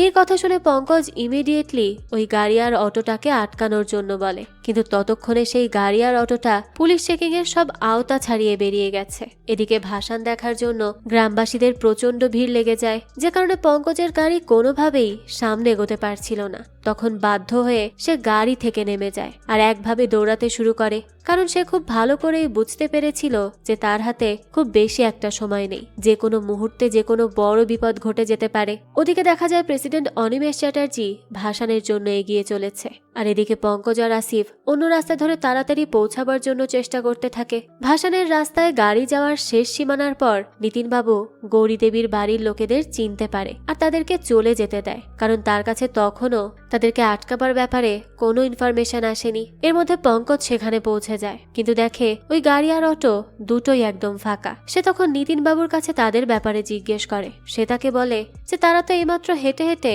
ভাসানের দিকে এগিয়ে গেল। পঙ্কজ তখন তাড়াতাড়ি করে ওয়াচ টাওয়ারে ফোন করে আর জানতে চায় যে সেখানে কি 12-13 বছরের কোনো শ্যামলা বর্ণের ছেলেকে তারা দেখতে পাচ্ছে। তখন ওয়াচ টাওয়ারের দায়িত্বে থাকা পুলিশ কর্মী বেশ ভালো করে দেখে বলতে থাকে যে এখানে অন্তত 30 থেকে 40 জন এরকম ছেলে আছে, আর সবাই মুখোশ পরে আছে, কাউকেই চেনা যাচ্ছে না। পঙ্কজ তখন আর কোনো দিশা না পেয়ে ভিড়ের মধ্যে শঙ্করের নাম ধরে ডেকে ওঠে। তখনই গৌরী দেবীর বাড়ির সবাই থেমে যায়। বাচ্চারা পেছন ফিরে তাকালেও বাকিরা পেছন ফিরে তাকায় না। এরপরই পঙ্কজের মনে পড়ে যায় তারা ট্রাক ড্রাইভার শাহাবুদ্দিনের থেকে জানতে পেরেছিল ওখানে 3 জন মেয়ে আছে। তার মধ্যে 2 জনকে তো পঙ্কজ আগে থেকেই চেনে, আমেনা আর হোসনা, যারা এখন পুলিশ হেফাজতে রয়েছে। কিন্তু শাহাবুদ্দিন আরো একটি নাম বলেছিল, সেটা হলো রাবেয়া। পঙ্কজ তখন রাবেয়ার নাম ধরে চিৎকার করে ডাকতেই মালা পেছন ফিরে তাকায়। সেই সময় ফ্ল্যাশব্যাকে আমাদেরকে দেখানো হয় সেদিন চাদর মুড়ি দিয়ে আসলে মালা ওরফে রাবেয়াই বাইরের একটা লোকের সাথে দেখা করেছিল। সেই লোকটা রাবেয়ার কাছে একটা বিস্ফোরক দিয়ে বলেছিল যে ইউনিট তাকেই বেছেছে এই কাজটা করার জন্য। ভাসানের দিন বেরোবার আগে রাবেয়া তার নিজের শরীরে বেঁধে নিয়েছে সেই বিস্ফোরক। জিহাদের নামে এরা নিজের জীবন শেষ করে হলেও সন্ত্রাসবাদ করতে পিছপা হবে না। পঙ্কজ সবটা বুঝতে পেরে গেছে, আর এটা আন্দাজ করতে পেরেই রাবেয়া শঙ্করের হাত ছেড়ে দিয়ে দৌড়াতে শুরু করে। পঙ্কজও তখন রাবেয়ার পেছন পেছন ধাওয়া করতে থাকে। এদিকে কল্পনা তাদেরকে এভাবে ছুটে আসতে দেখে ব্যাপারটা আন্দাজ করে দৌড়ে রাবেয়ার দিকে চলে আসে আর তার দিকে রিভলভার তাক করে। কল্পনাকে রিভলভার তাক করতে দেখে রাবেয়া আর দেরি করে না, বিস্ফোরকের সুইচটা অন করতে যায়, কিন্তু তখনই পঙ্কজ চিৎকার করে কল্পনাকে গুলি করতে বলে। কল্পনাও গুলি করে দিলে সেটা সোজা গিয়ে লাগে একদম রাবেয়ার কপাল বরাবর। পঙ্কজ তখন ছুটে এসে রাবেয়াকে ধরে ফেলে, কারণ রাবেয়ার সাথে যদি ওই বিস্ফোরকও মাটিতে পড়ে যায় তাহলে ওই বিস্ফোরণ আর আটকানো যাবে না। তো এভাবেই শেষ হয়ে যায় রাবেয়ার জীবন। গোটা মিরপুর মৃত্যু সংকটের মতো এক ভয়ঙ্কর দুর্ঘটনার হাত থেকে বেঁচে যায়। কিন্তু সত্যিই কি তাই? ওরা তো রক্তবীজের ঝাড়। একটা রক্তবীজ মারা গেলে সেখান থেকে জন্ম নেয় আরো একটা রক্তবীজ। মাটিতে পড়ে যাওয়ার আগে রাবেয়ার রক্ত কি সেই ইঙ্গিতই দিচ্ছে। তো এরপরই দেখানো হয় পঙ্কজ মিশন শেষ করে দিল্লিতে ফিরে যায়, যেখানে প্রেস কনফারেন্সে কল্পনা সবটা জানাতে থাকে। ওই ঘটনার পর গৌরী দেবী এখনো কথা বলেননি, সে ভাইয়ের বাড়িতেই আছেন। তার নিজের বাড়িতেই যে আপন লোক সেজে সন্ত্রাসবাদীরা লুকিয়েছিল সেটা তো তিনি ভাবতেও পারেননি। আসলে সন্ত্রাসবাদীরা মাননীয় প্রেসিডেন্টকে মারার জন্য সেই বাড়িটাই বেছে নিয়েছিল, যেখানে ক্ষমতাবানরা এখনো ক্ষমায় বিশ্বাসী। এরপর দেখা যায় মালা অর্থাৎ রাবেয়ার ছেলে শঙ্করকে দিল্লিতে নিয়ে যাওয়া হয়েছে। তার কেসটাকে ডিপার্টমেন্ট খতিয়ে দেখছে। আমরা এটাও দেখতে পাই নিশি আর জামিনী একে অপরকে বিয়ে করেছে, আর সেদিন রাতে নিশির জামিনীর কাছে যাওয়ার এটাই কারণ। কারণ অনেক আগে থেকেই তাদের সম্পর্ক চলছে। এ কারণে নিশি রাতের বেলা বের হয়েছিল, তবে সে কোনো সন্ত্রাসবাদের সাথে জড়িত নয়। এদিকে আমরা দেখি কনক পুড়িয়ে ফেলছে তার আসল পরিচয়পত্র। আসলে এই কনকই হলো লতিফা ইয়াসমিন, মনির আলমের সহকর্মী। সেদিন রাতে দেখা যায় কেউ একজন আবার ওই বাড়ির বাইরে এসে একটা কোড বলে। কোডটা শুনেই লতিফা বুঝতে পারে এটা তাদেরই লোক। আমরা তখন দেখতে পাই রক্তবীজের মতোই জন্ম নিল আর এক মনির আলম। তার মানে এই সন্ত্রাসবাদ এখনো শেষ হয়নি। তবে এই গল্পের প্রথম পার্টটা এখানেই শেষ হয়ে যায়।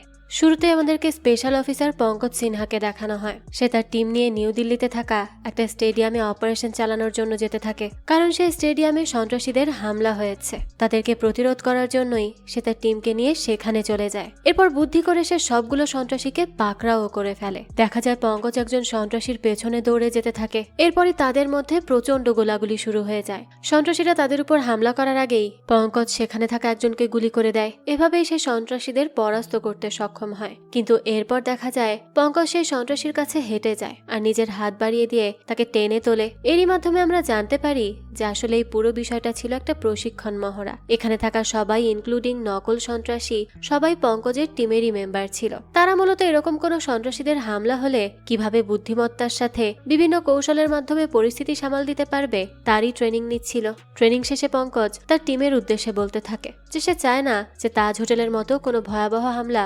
কলকাতায় আবারও ঘটুক। তাই প্রস্তুতি হিসেবে বিভিন্ন শপিং কমপ্লেক্সেও নিরাপত্তা অনুসরণের পরিকল্পনা করতে হবে। পাশাপাশি কয়েকদিন আগে খয়রা করে যে বিস্ফোরণের ঘটনাটা ঘটেছিল, সেখানে প্রেসিডেন্ট অনিমেষ চ্যাটার্জি সহ অনেকে হত্যার টার্গেট ছিল। সেই ঘটনাও তাদেরকে ভাবিয়ে তোলে। পঙ্কজ বুঝতে পারে যে বড় কিছু ঘটতে চলেছে। এই সন্ত্রাসীরা কোনো মতেই বসে থাকবে না। তারা নিশ্চয়ই আরো খারাপ কিছু করার চেষ্টা করবে, যেটা তাদেরকে অবশ্যই থামাতে হবে। এখান থেকে দৃশ্য পরিবর্তন হয়। আমাদেরকে তখন বাংলাদেশের প্রধানমন্ত্রীর দপ্তর দেখানো হয়। বাংলাদেশের স্বরাষ্ট্রমন্ত্রী বাংলাদেশের প্রধানমন্ত্রীর কাছে জানায় যে প্যারামিলিটারিরা সেনাবাহিনীর সদস্যদের হত্যা করে অস্ত্র লুট করছে, আর ইতিমধ্যে বহু অফিসারও মারা গেছে। তারা এমনটা কেন করছে? প্রধানমন্ত্রী তখন তাকে বলতে থাকে যে প্যারামিলিটারিরা অফিসারদের সমান বেতন দাবি করে বিদ্রোহ করেছে, কিন্তু তাই বলে তারা এমন অস্ত্র লুট করলো। তখনই প্রধানমন্ত্রীর পিএস তাকে জানায় যে প্যারামিলিটারিরা অনেক নথিপত্র পুড়িয়ে ফেলেছে, এমনকি গোয়েন্দা সংস্থার ওয়েবসাইটও হ্যাক করার চেষ্টা করেছে। তাছাড়া তাদের বিরোধী দলীয় নেত্রী মেহেরুন্নেসা বর্তমানে ভারতে অবস্থান করছেন। তাদের কথোপকথন দ্বারা আমরা বুঝতে পারি এখানে মূলত বাংলাদেশে বিডিআর বিদ্রোহের ঘটনা তুলে ধরা হয়েছে। তো এখান থেকে দৃশ্য পরিবর্তিত হয় আর চলে আসে ভারতের প্রেসিডেন্ট ভবনে। সেখানে আমরা বাংলাদেশের বিরোধী দলীয় নেত্রী মেহেরুন্নেসাকে দেখতে পাই। সে ভারতে গিয়ে ভারতের প্রেসিডেন্ট অনিমেষ চ্যাটার্জির সাথে সাক্ষাৎ করেন। প্রেসিডেন্ট তখন মেহেরুন্নেসাকে বলতে থাকে যে তাদের নির্বাচনে অংশগ্রহণ করা উচিত ছিল, ইলেকশনে যোগদান না করা তো এক প্রকার গণতন্ত্রকে বয়কট করা। নেত্রী মেহেরুন্নেসা তখন জানান যে তিনি অন্তর্বর্তী সরকারের অধীনে নির্বাচন চেয়েছিলেন, কিন্তু এখনকার সরকার তার এই কথা মানেনি। প্রেসিডেন্ট অনিমেষ চ্যাটার্জি জবাবে বলতে থাকে যে যাদের জন্য সে এমন কাজ করলো তারাই তো এখন সন্ত্রাসে পরিণত হচ্ছে। তখন মেহেরুন্নেসা বলতে থাকে যে কোথাও কোথাও যারা সন্ত্রাস তাদের দ্বারাই সংগ্রাম হয়। এখান থেকে দৃশ্য পরিবর্তন হয়। আমাদেরকে আবারও বাংলাদেশের দৃশ্য দেখানো হয়। আমরা প্রধানমন্ত্রীকে দেখতে পাই। তাদের কথোপকথন এখনো চলছিল। প্রধানমন্ত্রীর পিএস তাকে জানাতে থাকে যে গোয়েন্দা সূত্রে জানা যাচ্ছে এই সকল কিছুর বাইরে রয়েছে এক চক্রান্ত, অনেক বড় চক্রান্ত। দেশের মানুষের কানে বিষ ঢালা হচ্ছে। সবাই এখানকার সরকারের নামে উল্টোপাল্টা কথা বলছে। তাদের মনে রাগ জন্মাচ্ছে। যে কোনো সময় প্রধানমন্ত্রীর উপর আক্রমণ হতে পারে। তখন এগুলো শুনে প্রধানমন্ত্রী মনে মনে বলতে থাকে যেটা তো প্রথম নয়, আক্রমণ তো এর আগেও অনেকবার হয়েছে। তখন ঘটনা চলে যায় 70-এর দশকের মাঝামাঝি সময়। দেখানো হয় প্রধানমন্ত্রী নিজেই তাদের উপরে আক্রমণের গল্প বলছেন। যখন তার পরিবারের উপর আক্রমণ করা হয় তখন তিনি ছিলেন ভারতের নয়াদিল্লির সাউথ ব্লক ভবনে সরকারের অধীনে। আর এই সময় আমরা প্রথম প্রধানমন্ত্রীর নাম জানতে পারি। তার নাম হলো সুলতানা রহমান। পরিবারের উপর আক্রমণ হওয়ার কারণে সে নিজে দেশে ফিরতে পারছিল না, তাই সে ভারতের কাছে আশ্রয় নেওয়ার জন্য যায়। তখনই সরকার থেকে তাকে জানানো হয় যে ভারতে সে সুরক্ষিত থাকবে। সেই সময় সেখানে অনিমেষ চ্যাটার্জিকে ডেকে আনা হয় আর তাকে সুলতানার দায়িত্ব নেওয়ার জন্য বলা হতে থাকে। অনিমেষ চ্যাটার্জি তখন সেই সময়ের প্রধানমন্ত্রীকে জানাতে থাকে যে তিনি সুলতানার সমস্ত দায়িত্ব নেবেন আর তার সুরক্ষার কারণে নিজের বাসস্থানও পরিবর্তন করে ফেলবেন। আর আজ থেকে সুলতানার নাম হবে মিসেস চৌধুরী। তখনই সুলতানা অনিমেষ চ্যাটার্জির কাছে জিজ্ঞেস করে যে সে তাকে কি বলে ডাকবে। অনিমেষ জানায় সে যেন তাকে দাদা বলে ডাকে। দৃশ্য পরিবর্তন হয়। সুলতানা সুলতানা এতদিনে অনিমেষ এবং তার পরিবারের সাথে খুব মিলেমিশে গিয়েছিল। একদিন সে সবার সাথে বসে শ্যামা সঙ্গীত গাইতে থাকে। সবাই তখন তার সুন্দর গান শুনে তার অনেক প্রশংসা করতে থাকে। অনিমেষ তো তখন খুব খুশি হয় আর সুলতানাকে বলে যে সে কিছুদিন পর থেকে রেডিওতে কাজ করতে শুরু করবে। সে নিজে রেডিওর সাথে কথা বলে রাখবে। এরপরই তারা এক জায়গায় বসে গল্প করতে থাকে। তখন হঠাৎ করেই সুলতানা বলতে থাকে যে সে সব ছেড়ে এখানে চলে এসেছে, তবে এবার তো তাকে দেশে ফিরতে হবে, যাই হয়ে যাক না কেন। বাংলাদেশ তো তার নিজের দেশ।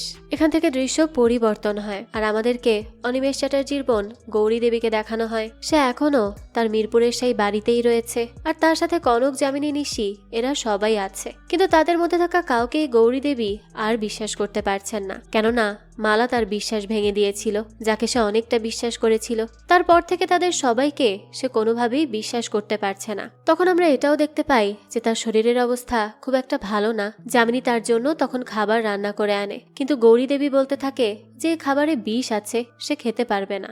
যামিনী তাকে অনেক বুঝিয়ে শুনিয়ে খাবার খাওয়ানোর চেষ্টা করে, কিন্তু সে কোনোভাবেই খাবার মুখে তোলে না আর বারবার বমি করতে চায়। তারপরে দেখানো হয় গৌরী দেবীর অসুস্থ লাগছিল অনেক, তাই সে নিজেই তার পার্সোনাল ডাক্তারকে কল করে। কিন্তু ডাক্তার জানায় যে সে তো এখন লন্ডনে রয়েছে, তাই তাকে দেখার জন্য তার সেরা ছাত্র রবি শুক্লাকে পাঠাচ্ছে। দৃশ্য চলে যায় খুবই গুরুত্বপূর্ণ একটা জায়গায়। ট্রেনে করে ডাক্তার রবি শুক্লা মিরপুরে যাচ্ছে আর তাকে ট্রেন থেকে রিসিভ করার জন্য যাচ্ছে এই গল্পের ভিলেন মনির আলম।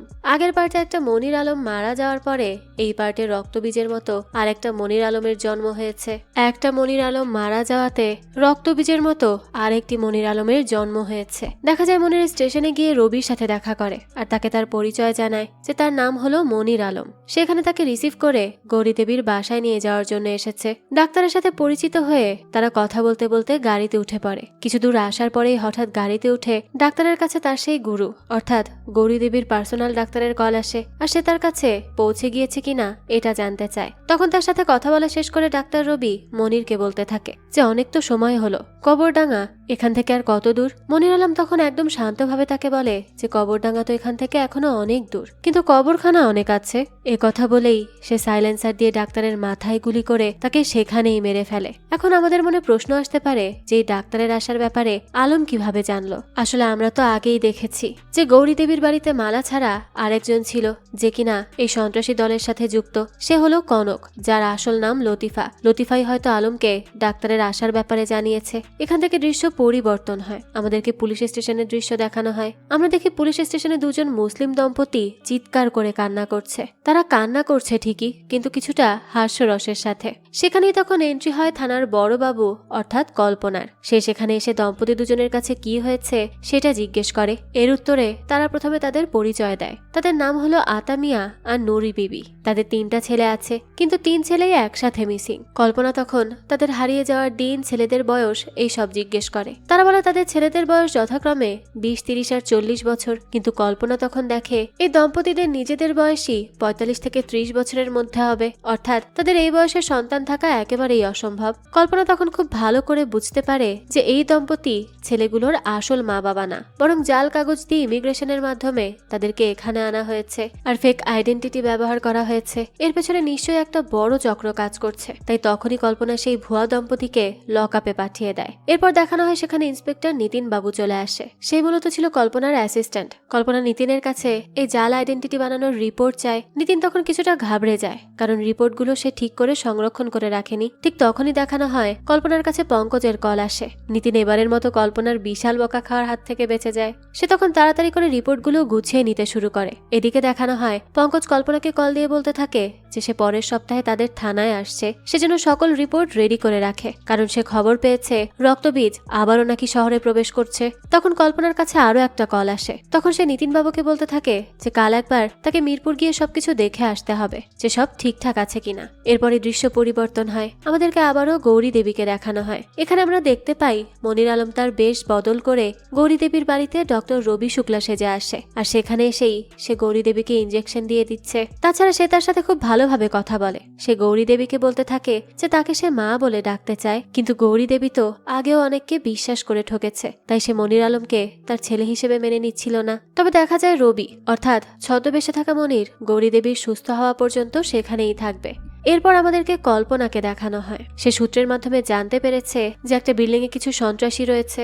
সে তখন তার পুরো টিম নিয়ে চলে যায় তাদেরকে ধরার মিশনে। সেখানে গিয়ে সে একজনকে ধরে তাকে এনকাউন্টার করে। তখনই নিতিন কল্পনাকে এমনটা করতে দেখে অনেক অবাক হয় আর বলতে থাকে যে তাদের তো এনকাউন্টার করার কোনো কথা ছিল না। কল্পনা বলে যে সে যেন সবাইকে এখান থেকে সাইড করে, আর গুলিটা সে করেনি, এ ব্যাপারে সে পরে কথা বলছে। দেখা যায় গুলি চলার কারণে সেখানে থাকা সবাই এদিক ওদিক ছড়িয়ে পড়তে শুরু করে। পুলিশও তখন চতুর্দিকে ছড়িয়ে পড়ে বাকি সন্ত্রাসগুলোকে খোঁজার জন্য, আর কেই গুলি করেছে তাকে খোঁজার জন্য। এদিকে মনির আলমকে দেখানো হয় সে সেই বিল্ডিং এর মধ্যে থাকা একটা রুমে অস্ত্র পাচার করার কাজ করছিল, অথবা সে সেগুলোকে সাজিয়ে রাখছিল। আর তখনই কল্পনা তার পুরো টিমকে নিয়ে সেখানে চলে আসে আর তাকে হাতে নাতে ধরে ফেলে। কিন্তু এখানেই ঘটে একটা টুইস্ট। কল্পনা তাকে ধরার বদলে তাকে এখানে দেখে একটু অবাকই হয়। তো কাহিনী চলে যায় এখান থেকে 2 মাস আগে, যেখানে আমরা দেখতে পাই কল্পনা আর কাঞ্চন ডক্টর রবি শুক্লাকে অর্থাৎ মনির আলমকে একটা শিবিরে দেখে। সেখানে সে অনেক অসহায় বাচ্চাদেরকে আর গরিব লোকেদেরকে ফ্রিতে চিকিৎসা দিচ্ছিল, যার জন্য কল্পনা তার সাথে দেখা করে আর তার অনেক প্রশংসা করতে থাকে আর তার সাথে একটা ছবিও তুলে নেয়।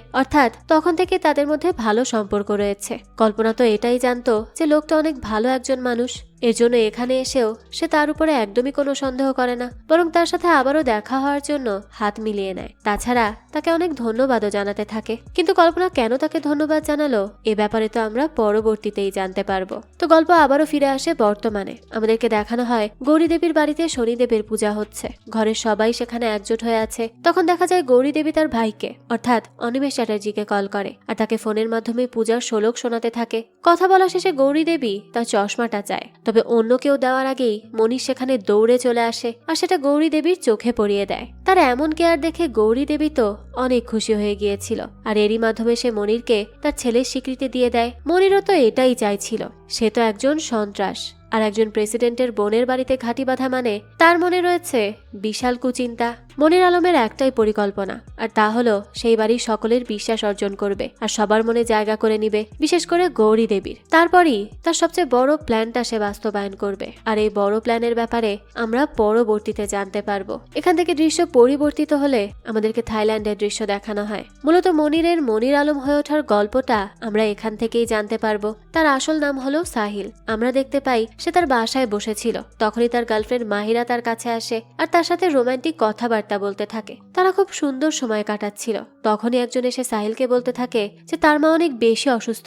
সে যখন মসজিদের দিকে যাচ্ছিল তখন যাওয়ার পথে একটা বড় ব্লাস্ট হয় আর সেই ব্লাস্টেই তার মা আহত হয়। এই কথা শুনে তো সাহিল অনেক বেশি ঘাবড়ে যায়। সে দ্রুত সেখান থেকে বেরিয়ে পড়ে। এরপরই দেখানো হয় সে একটা অন্ধকার ঘরে গিয়ে তার মায়ের লাশ দেখতে পায়। এটা দেখে সে অনেক ভেঙে পড়ে, অনেক বেশি কান্নাকাটি করতে থাকে। অর্থাৎ ইতিমধ্যে তার মা মারা গেছে। মাহিরা তখন তাকে কোনো মতে সামলানোর চেষ্টা করে। এরপরই দেখা যায় সাহিল তার মায়ের মৃত্যুতে একদমই ভেঙে পড়েছিল। তখনই যে লোকটি তাকে তার মায়ের খবর জানাতে এসেছিল সে তার আরো লোকজন নিয়ে সাহিলের সাথে দেখা করে। সে সময় আমরা জানতে পারি এই লোকটা সন্ত্রাসীদের সাথে জড়িত, আর সে এখন সাহিলকে বলতে থাকে যে ভারতীয় হিন্দুরা মসজিদের উপর হামলা করতে গিয়েছিল, মুসলমানদের মেরে ফেলতে চেয়েছিল তারা, আর এই কারণেই আজ তার মা মারা গেছে। তাই সাহিলকে এখন তার মায়ের মৃত্যুর বদলা নিতে হবে, তাকে জিহাদ করতে হবে, মৃত্যুর বদলে মৃত্যু। এভাবেই সাহিলের মাইন্ড ওয়াশ করা হতে থাকে। তাকে বলা হয় যে সে যেন এখন থেকে তার জীবনের একটাই উদ্দেশ্য রাখে, আর তা হলো যাদের কারণে তার মায়ের জীবন গেছে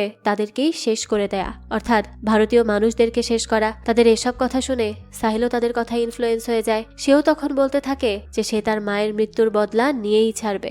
লোকটা তখন খুব খুশি হয়ে যায় আর বলতে থাকে যে তাদেরকে এখন জিহাদ করতে হবে, আর যে জিহাদ করে সে হলো মুজাহিদ, আর সাহিলই হবে এই যুগের মুজাহিদ। এই দৃশ্য থেকেই তাকে মনির আলম বলে আখ্যা দেওয়া হয়। এখানে বলে দেই সাহিল থাইল্যান্ডের একজন ডাক্তার ছিল, অর্থাৎ সে সত্যিকারের অর্থেই একজন ডাক্তার। এই জন্য ডাক্তার রবি শুক্লা সেজে তার অ্যাক্টিং করতে আরো সুবিধা হচ্ছে। তাছাড়া জীবন খুব সুন্দরভাবেই কাটছিল তার। কিন্তু এই সন্ত্রাসীরা তাকে তার মায়ের দোহাই দিয়ে মাইন্ড ওয়াশ করে জঙ্গি হতে বাধ্য করে। এরপরই আমাদেরকে পঙ্কজকে দেখানো হয় সে ধোবিঘাট নামের একটা লোকেশনে যায়। সেখানে মূলত সে একটা মিশনে গিয়েছিল।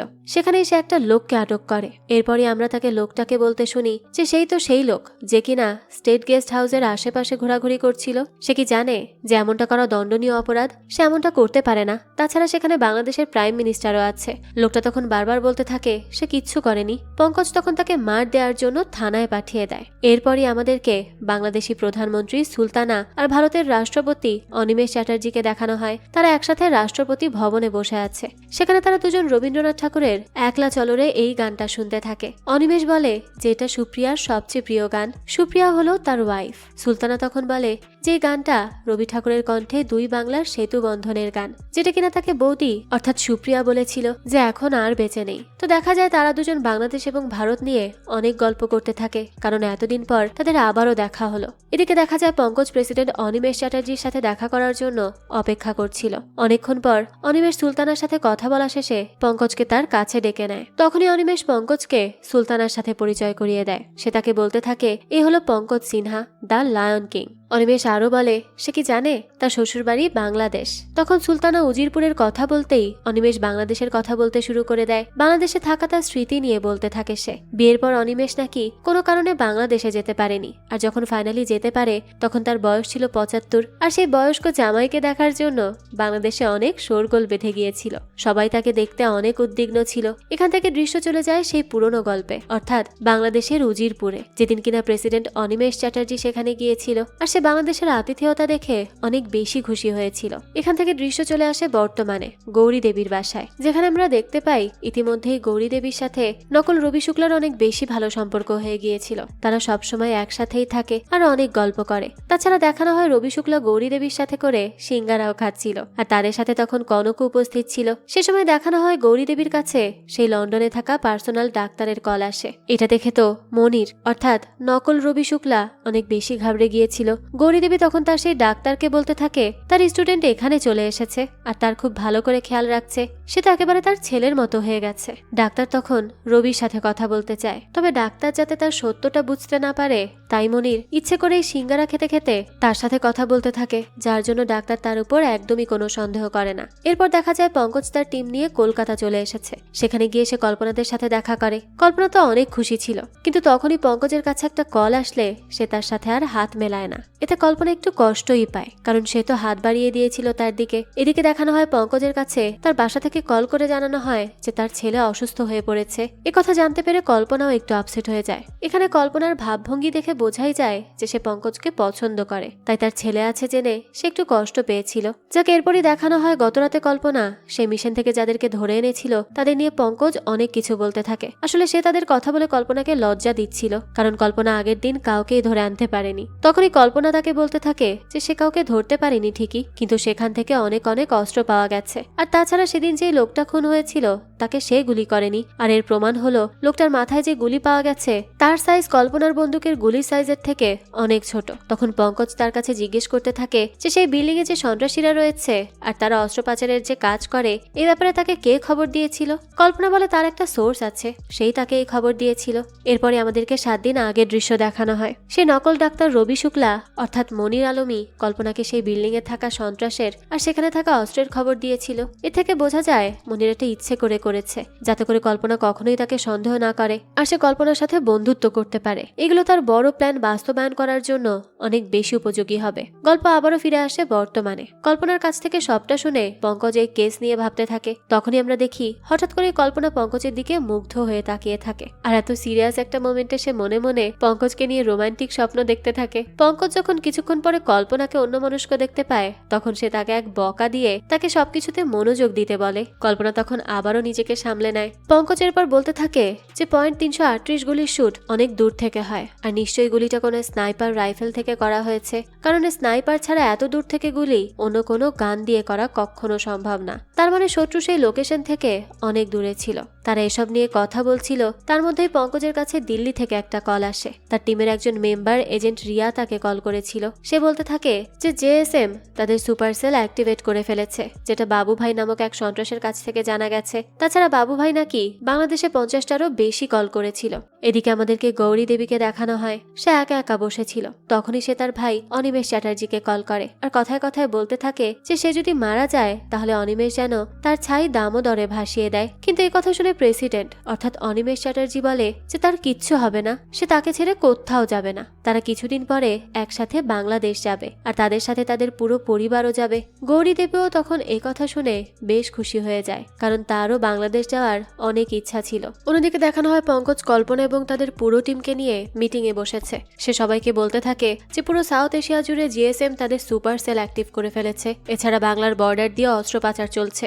বেশ কয়েকজন একই সময়ে কলকাতা, বর্ধমান, ঢাকা রুটে যাতায়াত করছে। তখন এক অফিসার তাদেরকে এসে বলতে থাকে যে কল্পনা সেদিন যাদেরকে তুলে এনেছিল তাদের মধ্যে একজন অনেক বেশি নিকোটিনে অ্যাডিক্টেড। 2 দিন ধরে সে কিছুই খায়নি, তার শুধু একটাই চাওয়া তাকে যেন একটু সিগারেট দেওয়া হয়। এই কথা শুনে পঙ্কজ আর কল্পনা সেই নিকোটিন অ্যাডিক্টেড লোকটিকে দেখার জন্য চলে আসে। তারা দুজন ওই লোকটাকে নিয়ে কথা বলতে থাকে। কল্পনা তো তার উপর এতটাই রেগেছিল যে সে বলতে থাকে আমি কি ওই লোকটার উপর গরম মোম ফেলে দিব। তখনই পঙ্কজ তাকে মাথা ঠান্ডা করার জন্য বলে। এরপরই দেখানো হয় তারা সেই লোকটার সাথে দেখা করে আর তাকে সিগারেটের লোভ দেখিয়ে তার মুখ থেকে ইনফরমেশন জোগাড় করার চেষ্টা করে। তার কাছে জিজ্ঞেস করা হয় যে মনির আলমকে এনকাউন্টার করার পরেও কে সেই লেডিস হোস্টেল থেকে অস্ত্র ঢুকানোর কাজ করছিল। অর্থাৎ তাদের মধ্যে তারা তো আগে মনির আলমকে এনকাউন্টার করে ফেলেছিল, তাহলে এখন আবার এসব কে করছে সেটাই তাদের জানার বিষয়। এখান থেকে দৃশ্য পরিবর্তিত হলে বাংলাদেশের দৃশ্য দেখানো হয়। শহীদুল করিমের মৃত্যুদণ্ডের রায় আজকে সকালে দেয়া হয়েছে, যে কিনা জেএসএম এর সদস্য ছিল। আর এই খবর বাংলাদেশের প্রধানমন্ত্রী সুলতানাকে কয়েকজন পুলিশ অফিসার মিলে বলছিল। তারা আরো বলতে থাকে যে এই কাজ দেশের মাটির মানুষের নয়, এটা বাইরের দেশের কেউ করেছে। তাদের ফান্ডিংও আসছে বাইরে থেকে এবং তারা এই দেশের যুব সমাজকে টার্গেট করছে। তখন এসব শুনে সুলতানা বলতে থাকে যে বাংলাদেশে এখন অরাজকতা চলছে। এর মধ্যে ভারতের প্রেসিডেন্ট অনিমেষ চ্যাটার্জি বাংলাদেশের সফরে তার পুরো পরিবারকে নিয়ে আসছেন, তাই সে সবাইকে এসব কিছু সামলানোর জন্য বলে। তাছাড়া এই সন্ত্রাসদের মূলে কে আছে এটাও খুঁজে বের করতে বলে। এরপর আবার আমাদেরকে কল্পনা আর পঙ্কজকে দেখানো হয়। তারা এখনো সেই সন্ত্রাসী অর্থাৎ নিকোটিনে আসক্ত সেই লোকটির কাছে ছিল। তার থেকে ইনফরমেশন বের করার চেষ্টা করতে থাকে তারা। অনেকক্ষণ তাকে সিগারেটের লোভ দিয়ে রেখে দেয়। লোকটি সিগারেটের জন্য মরিয়া হয়ে উঠেছিল। সে তখন চিৎকার করে বলতে থাকে যে মনির আলম বেঁচে আছে।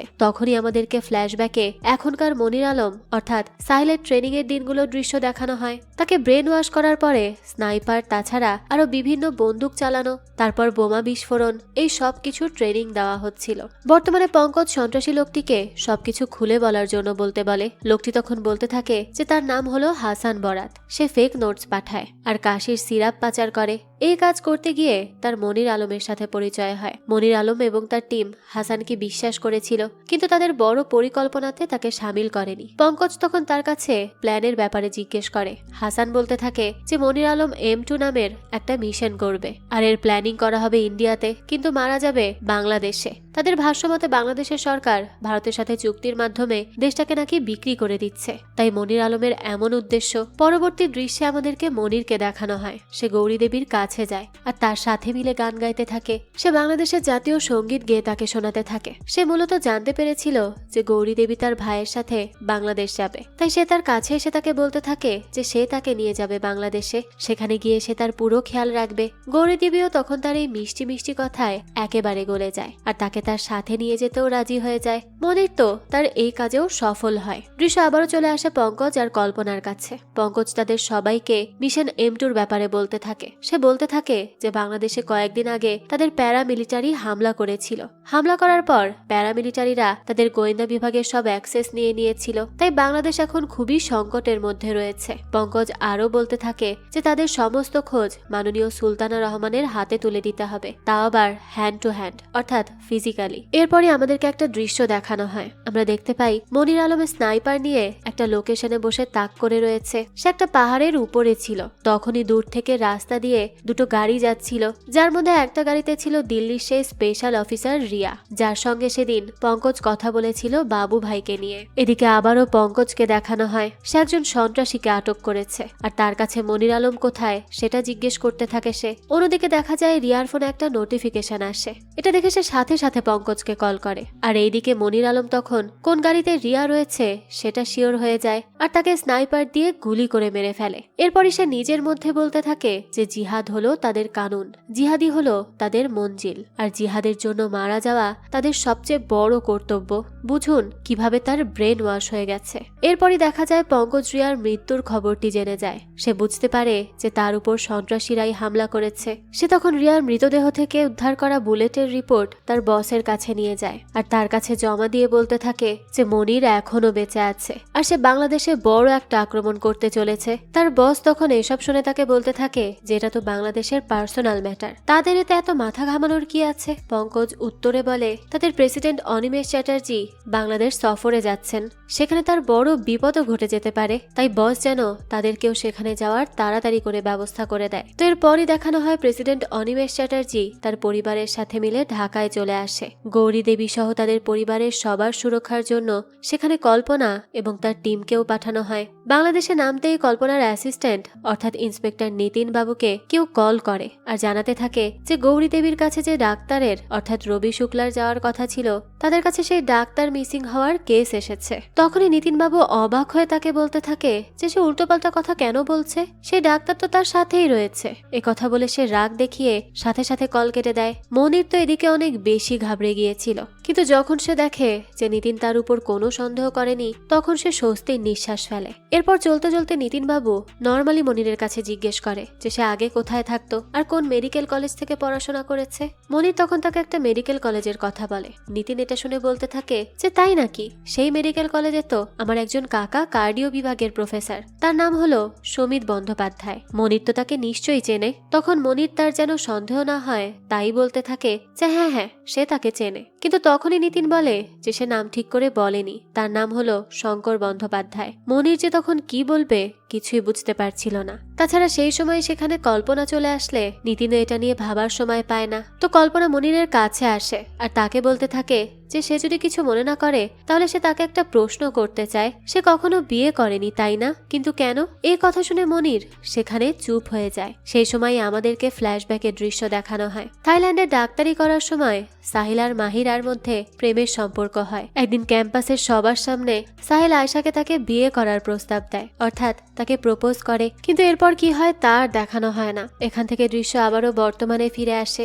এরপর দেখা যায় সবাই গেস্ট হাউসে পৌঁছে যায় আর দেখা যায় সেই রাতেই প্রধানমন্ত্রী সুলতানা, প্রেসিডেন্ট অনিমেষ চ্যাটার্জি এবং তার বোন গৌরী দেবী সবাই একসাথে বৈঠকে বসেন। সেখানে প্রেসিডেন্ট অনিমেষ চ্যাটার্জি বলতে থাকেন যে ভারত সবসময় বাংলাদেশের পাশে থেকেছে, সে 1971 সালের মুক্তিযুদ্ধের শুরু থেকেই, কিন্তু আজকের কিছু বাংলাদেশি সেটাকে স্বীকার করতে চায় না। বাংলাদেশ ও ভারতের ঐতিহ্যগত বন্ধুত্ব তাদেরকে অটুট রাখতে হবে আর এটাই সকলের কাম্য। একই সাথে তখন পঙ্কজের বসকেও দেখানো হয়। সে পঙ্কজকে বলতে থাকে যে তার বাংলাদেশ যাত্রার ব্যবস্থা হয়ে গেছে, সে তার সাথে কয়েকজন সহকর্মীকেও নিয়ে যেতে পারবে, কিন্তু এটা কোনো অপারেশন নয়, শুধু সেখানে গিয়ে আলোচনার জন্যই তাকে পাঠানো হচ্ছে। বাংলাদেশের বর্তমান পরিস্থিতি একদমই ভালো নয়। দুর্নীতির কারণে সেখানকার সরকারের বিরুদ্ধে অনেক সমালোচনা হচ্ছে, তাই ঝামেলার কোনো শেষ নেই। বস এরপর পঙ্কজকে আরো অনুরোধ করে বলতে থাকে যে সে যেদিন ফিরে আসবে সেদিন যেন তার মায়ের জন্মভূমি অর্থাৎ বাংলাদেশের একটু মাটি তার সাথে করে নিয়ে আসে। এখান থেকে দৃশ্য পরিবর্তন হয়। আমাদেরকে তখন পরবর্তী দিনের দৃশ্য দেখানো হয়। আমরা দেখতে পাই প্রেসিডেন্ট অনিমেষ চ্যাটার্জি বাংলাদেশের প্রধানমন্ত্রী সুলতানার সঙ্গে একটা কনফারেন্সে যোগ দেয়। একই সময় পঙ্কজ তার টিম নিয়ে বাংলাদেশের এয়ারপোর্টে ইমিগ্রেশনের সমস্যা মোকাবেলা করছিল। তখনই এক সহকর্মী তাকে সংবাদপত্র দেখায়। সেখানে লেখা ছিল ভারতীয় গুপ্তচর পঙ্কজ সিংহ পলাতক। সহকর্মী তখন এটা পঙ্কজকে দেখিয়ে বলে যে কেউ তাদের আসার আগাম খবর পেয়েই এই পরিস্থিতি সাজিয়েছে যাতে তারা ঝামেলায় পড়ে। পঙ্কজ তখন সেখানকার পুলিশ অফিসারের কাছে যায় আর তাদের কাছে জবাব দেয় যে তার নাম হলো পঙ্কজ সিনহা, পঙ্কজ সিংহ নয়। এদিকে দেখানো হয় কনফারেন্স চলাকালীন এক ঘটনার সময় কল্পনার ফোনে একটা কল আসতে থাকে। তার ফোন তখন তার পকেটের মধ্যে ছিল। অনেক সাউন্ড হওয়ার কারণে কল্পনা তার ফোনের রিংটোনই শুনতে পারে না। এটা কোনো কথা? এর আগেও তো একবার এরকম হলো। তাহলে ফোনটা রিংটোনে না দিয়ে ভাইব্রেশনে দিয়ে রাখলেই তো পারতো, তাহলে পকেটে থাকলেও সে টের পেয়ে যেত। যাক, তখনই দেখা যায় হঠাৎ করেই তার ফোনটা নিচে পড়ে যায়। এই ব্যাপারটা তখন তার পাশে দাঁড়িয়ে থাকা মনির লক্ষ্য করে। সে সেই সময় লুকিয়ে কল্পনার ফোনটা সেখান থেকে তুলে নেয় আর সোজা চলে আসে বাইরে। পঙ্কজই আসলে বারবার কল্পনাকে কল করছিল। সে ইমিগ্রেশন শেষ করে সেই কনফারেন্সেই আসছিল। তখনই দেখানো হয় সে যখন কল করতে থাকে তখন মনিরও তার হাতে করে সেই ফোনটা নিয়ে বের হয়। পঙ্কজ যখন তাকে দেখে তখন মনির তার কাছে আসে আর বলতে থাকে যে তার মানে সেই ফোনের মালিককে কল করছিল। আসলে এই ফোনটি নিচে পড়েছিল আর সে ফোনের মালিককে খুঁজে যাচ্ছিল। এই বলে সে ফোনটা পঙ্কজের হাতে দিয়ে সেখান থেকে দ্রুত সরে যায়। এদিকে দেখানো হয় কনফারেন্স শেষে কল্পনা গৌরী দেবী আর তার পরিবারের সঙ্গে বেরিয়ে আসে। তখনই তার কাছে তার ফোন কোথায় সেটা জানতে চাওয়া হয়। কল্পনা দেখে তার কাছে তো তার ফোনটাই নেই। তখনই পঙ্কজ তাকে বলে এক অপরিচিত ব্যক্তি তার ফোন তার কাছে দিয়েছে। ততক্ষণে মনিরকে দেখানো হয় সে গৌরী দেবীর সঙ্গে চলে গেছে। এরপর দেখা যায় পঙ্কজ প্রেসিডেন্টের সাথে দেখা করতে চায়, কিন্তু তখন নিরাপত্তা প্রহরী তাকে জানায় যে তার প্রেসিডেন্টের সাথে দেখা করার অনুমতি নেই। পঙ্কজ এই কথা শুনে বলে তারা হলো পুলিশের লোক। তখনই একজন ইন্সপেক্টর তাদের থানায় নিয়ে যায় জিজ্ঞাসাবাদ করার জন্য। জিজ্ঞাসার শুরুতেই ইন্সপেক্টর বলে সে কি সেই ভারতীয় গুপ্তচর পঙ্কজ সিংহ। পঙ্কজ তার সাথে তর্ক করে আর বলে যে সে হলো পঙ্কজ সিনহা, সিংহ নয়, আর সে পুলিশের লোক। এখানে সন্ত্রাসীদের বড় কোনো হামলার পরিকল্পনা চলছে, তাই তারা এসেছে। এই কথা শুনে ইন্সপেক্টর মামুন আগ্রহী হয়ে তার কাছে জিজ্ঞেস করে যে বাংলাদেশের সন্ত্রাসীরা কি সমস্যা করতে পারে। পঙ্কজ তাকে বলে সার্কের মানে হলো তারা একত্রিত। যদি পাকিস্তানের কোনো শিশু মারা যায় তাতে তারও মন কাঁদে, আর তাদেরকেও মারা গেলে বাংলাদেশিদেরও বা সার্কের অধীনে আরো যতগুলো দেশ আছে তাদের সবারই মর্মাহত হওয়া উচিত। তাই সে বলছে যে বাংলাদেশের উপর বড় ধরনের হামলা হওয়ার হুমকি আছে, তারা যেন তাদের সব সোর্স সক্রিয় করে ফেলে। মামুন তখন তাকে বলতে থাকে যে আসন্ন আন্ডার-19 ওয়ার্ল্ড কাপের উদ্বোধনী ম্যাচে প্রধানমন্ত্রী সুলতানা এবং বিরোধী দলীয় নেত্রী মেহেরুন্নেসা একসাথে থাকবেন। তো এমন একটা মুহূর্তের আগে তারা কেউ অন্য ঝামেলায় মন দিতে চায় না। এ কথা শুনে পঙ্কজ বলে বাংলাদেশ ইন্ডিয়া ম্যাচ মানে শুধু খেলা নয়, দুটো দেশের সম্পর্কের বিষয়। তারা চায় তাদের দুই দেশের সম্পর্ক ভালো থাকুক। এরপরই আমাদেরকে রাতের দৃশ্য দেখানো হয়। দেখা যায় গৌরী দেবী মনিরকে বলতে থাকে যে আগামীকাল চট্টগ্রামের রাউজানের নোয়াপাড়াতে তারা যাবে। সেখানে গিয়ে সে মাস্টারদা সূর্য সেনের বাড়ি দেখবে। মনির তখন বলতে থাকে আগামীকাল তো বাংলাদেশ আর ভারতের ম্যাচ, সে স্টেডিয়ামে যাবে সেটা দেখতে। এখান থেকে দৃশ্য পরিবর্তিত হলে আমাদেরকে পরবর্তী দিন সকালে কল্পনাকে দেখানো হয়। সে খোলা বাতাসে দাঁড়িয়েছিল। সে সময় মনির তার কাছে এসে বলে এই শহরের বাতাস আসলে অতটা মুক্ত নয়। সাথে সে আরো বলতে থাকে জিএসএম নেতা শহীদুলের ফাঁসির রায় এবং প্রেসিডেন্টের সফর সব মিলিয়ে অনেক বেশি ঝুঁকি তৈরি হয়েছে। জিএসএম সাধারণ কোনো গ্রুপ নয়। তার এই কথাগুলো শুনে কল্পনা তার দিকে অবাক হয়ে তাকিয়ে থাকে, কারণ মনির যা বলছে তা নতুন এবং উদ্বেগজনক। কল্পনা তখন হঠাৎ মনিরের কাছে জিজ্ঞেস করে সে আসলে এই সকল কথা দিয়ে কি বোঝাতে চাচ্ছে। মনির সে সময় প্রসঙ্গ পাল্টে দিয়ে বলে যে গতকাল এখানে আসার পরে পুলিশ তাদের সবার ফোন নিয়ে নিয়েছে। কল্পনা একটু ভেবে দেখুক অন্য দেশে ফোন ছাড়া চলাফেরা করাটা কতটা কঠিন। কল্পনা তখন শান্তভাবে বলে যে মনির তো এমনিতেই ফোন ছাড়া থাকে। এরপর কল্পনা বলতে থাকে যে তাকে একটু পুলিশ হেডকোয়ার্টারে যেতে হবে। এই সময় মনির বলে যে তার একটা ডায়েরি হারিয়ে গেছে, কিন্তু কল্পনা তখন তার কথা খুব একটা লক্ষ্য না করে সেখান থেকে বেরিয়ে যায়। এরপরই দেখা যায় কল্পনা আর বাকি সবাই পুলিশ হেডকোয়ার্টারে চলে আসে। তখন মিশন M2 প্রসঙ্গ ওঠানো হয়। এ কথা শুনে পুলিশ তাদেরকে টেরোরিস্ট বলে অভিহিত করতে থাকে আর হুমকি দিয়ে বলতে থাকে যে তারা যেন বেশি বাড়াবাড়ি না করে। তো হেডকোয়ার্টার থেকে বের হওয়ার পরই এক ব্যক্তি পঙ্কজ এবং তার টিমের সবাইকে অনুসরণ করতে থাকে। পঙ্কজ আর তার দলের সবাই কিছু সময় পরে এ ব্যাপারটা টের পেয়ে যায়, তাই তারা তখন লোকটিকে ফাঁদে ফেলে ধরে ফেলে। এরপর তারা তাকে জিজ্ঞাসাবাদ করবে, কিন্তু তার আগেই হঠাৎ স্নাইপারের গুলিতে লোকটা সেখানেই মারা যায়। পঙ্কজ সঙ্গে সঙ্গে বুঝতে পারে যে এটা মনিরের কাজ, কিন্তু তখনই ঢাকার পুলিশ সেখানে এসে হাজির হয়। আর এই হত্যাকাণ্ড দেখে পঙ্কজ আর তাদের দলের সবাইকে সন্দেহ করে গ্রেফতার করে নিয়ে যায়। থানায় পঙ্কজ অফিসারদের বুঝিয়ে বলতে থাকে যে লোকটাকে তারা খুন করেনি, এটা মনিরের কাজ ছিল। আর তাছাড়া এই লোকটিও মনিরেরই লোক ছিল। তারা তাকে ধরে ফেলেছিল বলেই তার মুখ থেকে কোনো কথা বের করার আগেই মনির তাকে স্নাইপার দিয়ে খুন করে ফেলেছে। তাছাড়া তাদের হাতে তো কোনো অস্ত্রই ছিল না, তাই তাদের ওই লোকটিকে খুন করার কোনো প্রশ্নই আসে না। এখান থেকে দৃশ্য পরিবর্তিত হলে দেখা যায় মনির একটা অন্ধকার রুমের মধ্যে প্রবেশ করে। সে সেখানে থাকা কোনো একজন লোককে তার পরিবারের গুপ্ত কথা বলে বাড়ি পাঠিয়ে দেয়। লোকটা বাড়ি গিয়ে দেখে সেখানে তার বউ মারা গেছে। এটা দেখে সে অনেক কান্নাকাটি করতে থাকে, আর মনির এই সুযোগে এই লোককেও মেরে ফেলে। দৃশ্য এখান থেকে আবারও চলে আসে ফ্ল্যাশব্যাকে। আমাদের দেখানো হয় মাহিরা অর্থাৎ সাহিলের হবু বউ, সে সাহিলের জিহাদের ব্যাপারে সবকিছু জেনে গিয়েছিল। সাহিল যখন এটা জানতে পারে তখন সে মাহিরাকে অনেক মারধর করে আর সেখান থেকে চলে আসে। এর পরের দিন হলো সেই আন্ডার-19 খেলা, যেখানে কিনা সবাই উপস্থিত হতে যাচ্ছে। পুলিশ প্রধানমন্ত্রী সুলতানার কাছে যায় আর তাকে সুরক্ষা দেওয়ার কথা বলে। সুলতানা বলে যে তাকে তার দেশের মানুষেরা কখনোই মারবে না। এদিকে দেখানো হয় মনির আগের দিন রাতে সিসিটিভি ঘরের সিকিউরিটি গার্ডকে মেরে ফেলেছিল। সে তখন সিকিউরিটি গার্ড সেজে সিসিটিভি মনিটরের রুমে চলে যায় আর সেখান থেকে কোনো একটা ডেটা চুরি করে নেয়। হয়তো সে যে লোকেশন থেকে স্নাইপার শুট আউট করবে সেই লোকেশনে থাকা সিসিটিভি ফুটেজের ডাটা সেখান থেকে সে সরিয়ে দিয়েছে। এরপরে দেখা যায় এদিকে পঙ্কজ এবং তার টিমের সবাই থানার মধ্যে আটকা পড়েছিল আর তারা অপারেশন M2 নিয়ে আলোচনা করতে থাকে। এর মধ্যেই তাদের জামিন হয়ে যায়, কারণ যে ব্যক্তি মারা গিয়েছিল সে আর কেউ না, সে হলো সেই পঙ্কজ সিংহ, যে কিনা গুপ্তচর হয়ে বাংলাদেশে এসেছিল আর এতদিন ধরে পলাতক ছিল। এটা জানতে পেরে পুলিশ তাদেরকে ছেড়ে দেয়। এখান থেকে দৃশ্য চলে যায় গৌরীর কাছে। সে তার ভাই অনিমেষ চ্যাটার্জির সাথে কথা বলে, কারণ সে যাচ্ছে চট্টগ্রামে তার মাস্টারদার বাড়ি দেখতে। এদিকে দেখানো হয় আন্ডার-19 খেলা শুরু হচ্ছে, আর গাড়িতে স্টেডিয়ামের দিকে যাওয়ার সময় পঙ্কজ কল্পনার সাথে কথা বলতে বলতে যায়। তার আজকে কি হতে পারে সেটা নিয়ে আলোচনা করছিল। তারা কথা বলছিল, সেই সময় নিতিনবাবু প্রথমবার ডাক্তার রবি শুক্লার কথা পঙ্কজের কাছে বলে। সে তখন তার সেই মেডিকেল কলেজের প্রফেসরকে না চেনার কথাটা তাদেরকে জানায়। আর এই কথা শুনেই তো কল্পনা মনিরের পুরো বিষয়টা নিয়ে ভাবতে থাকে, কিভাবে সে এসেছে, কখন কোথায় সে কি কথা বলেছে।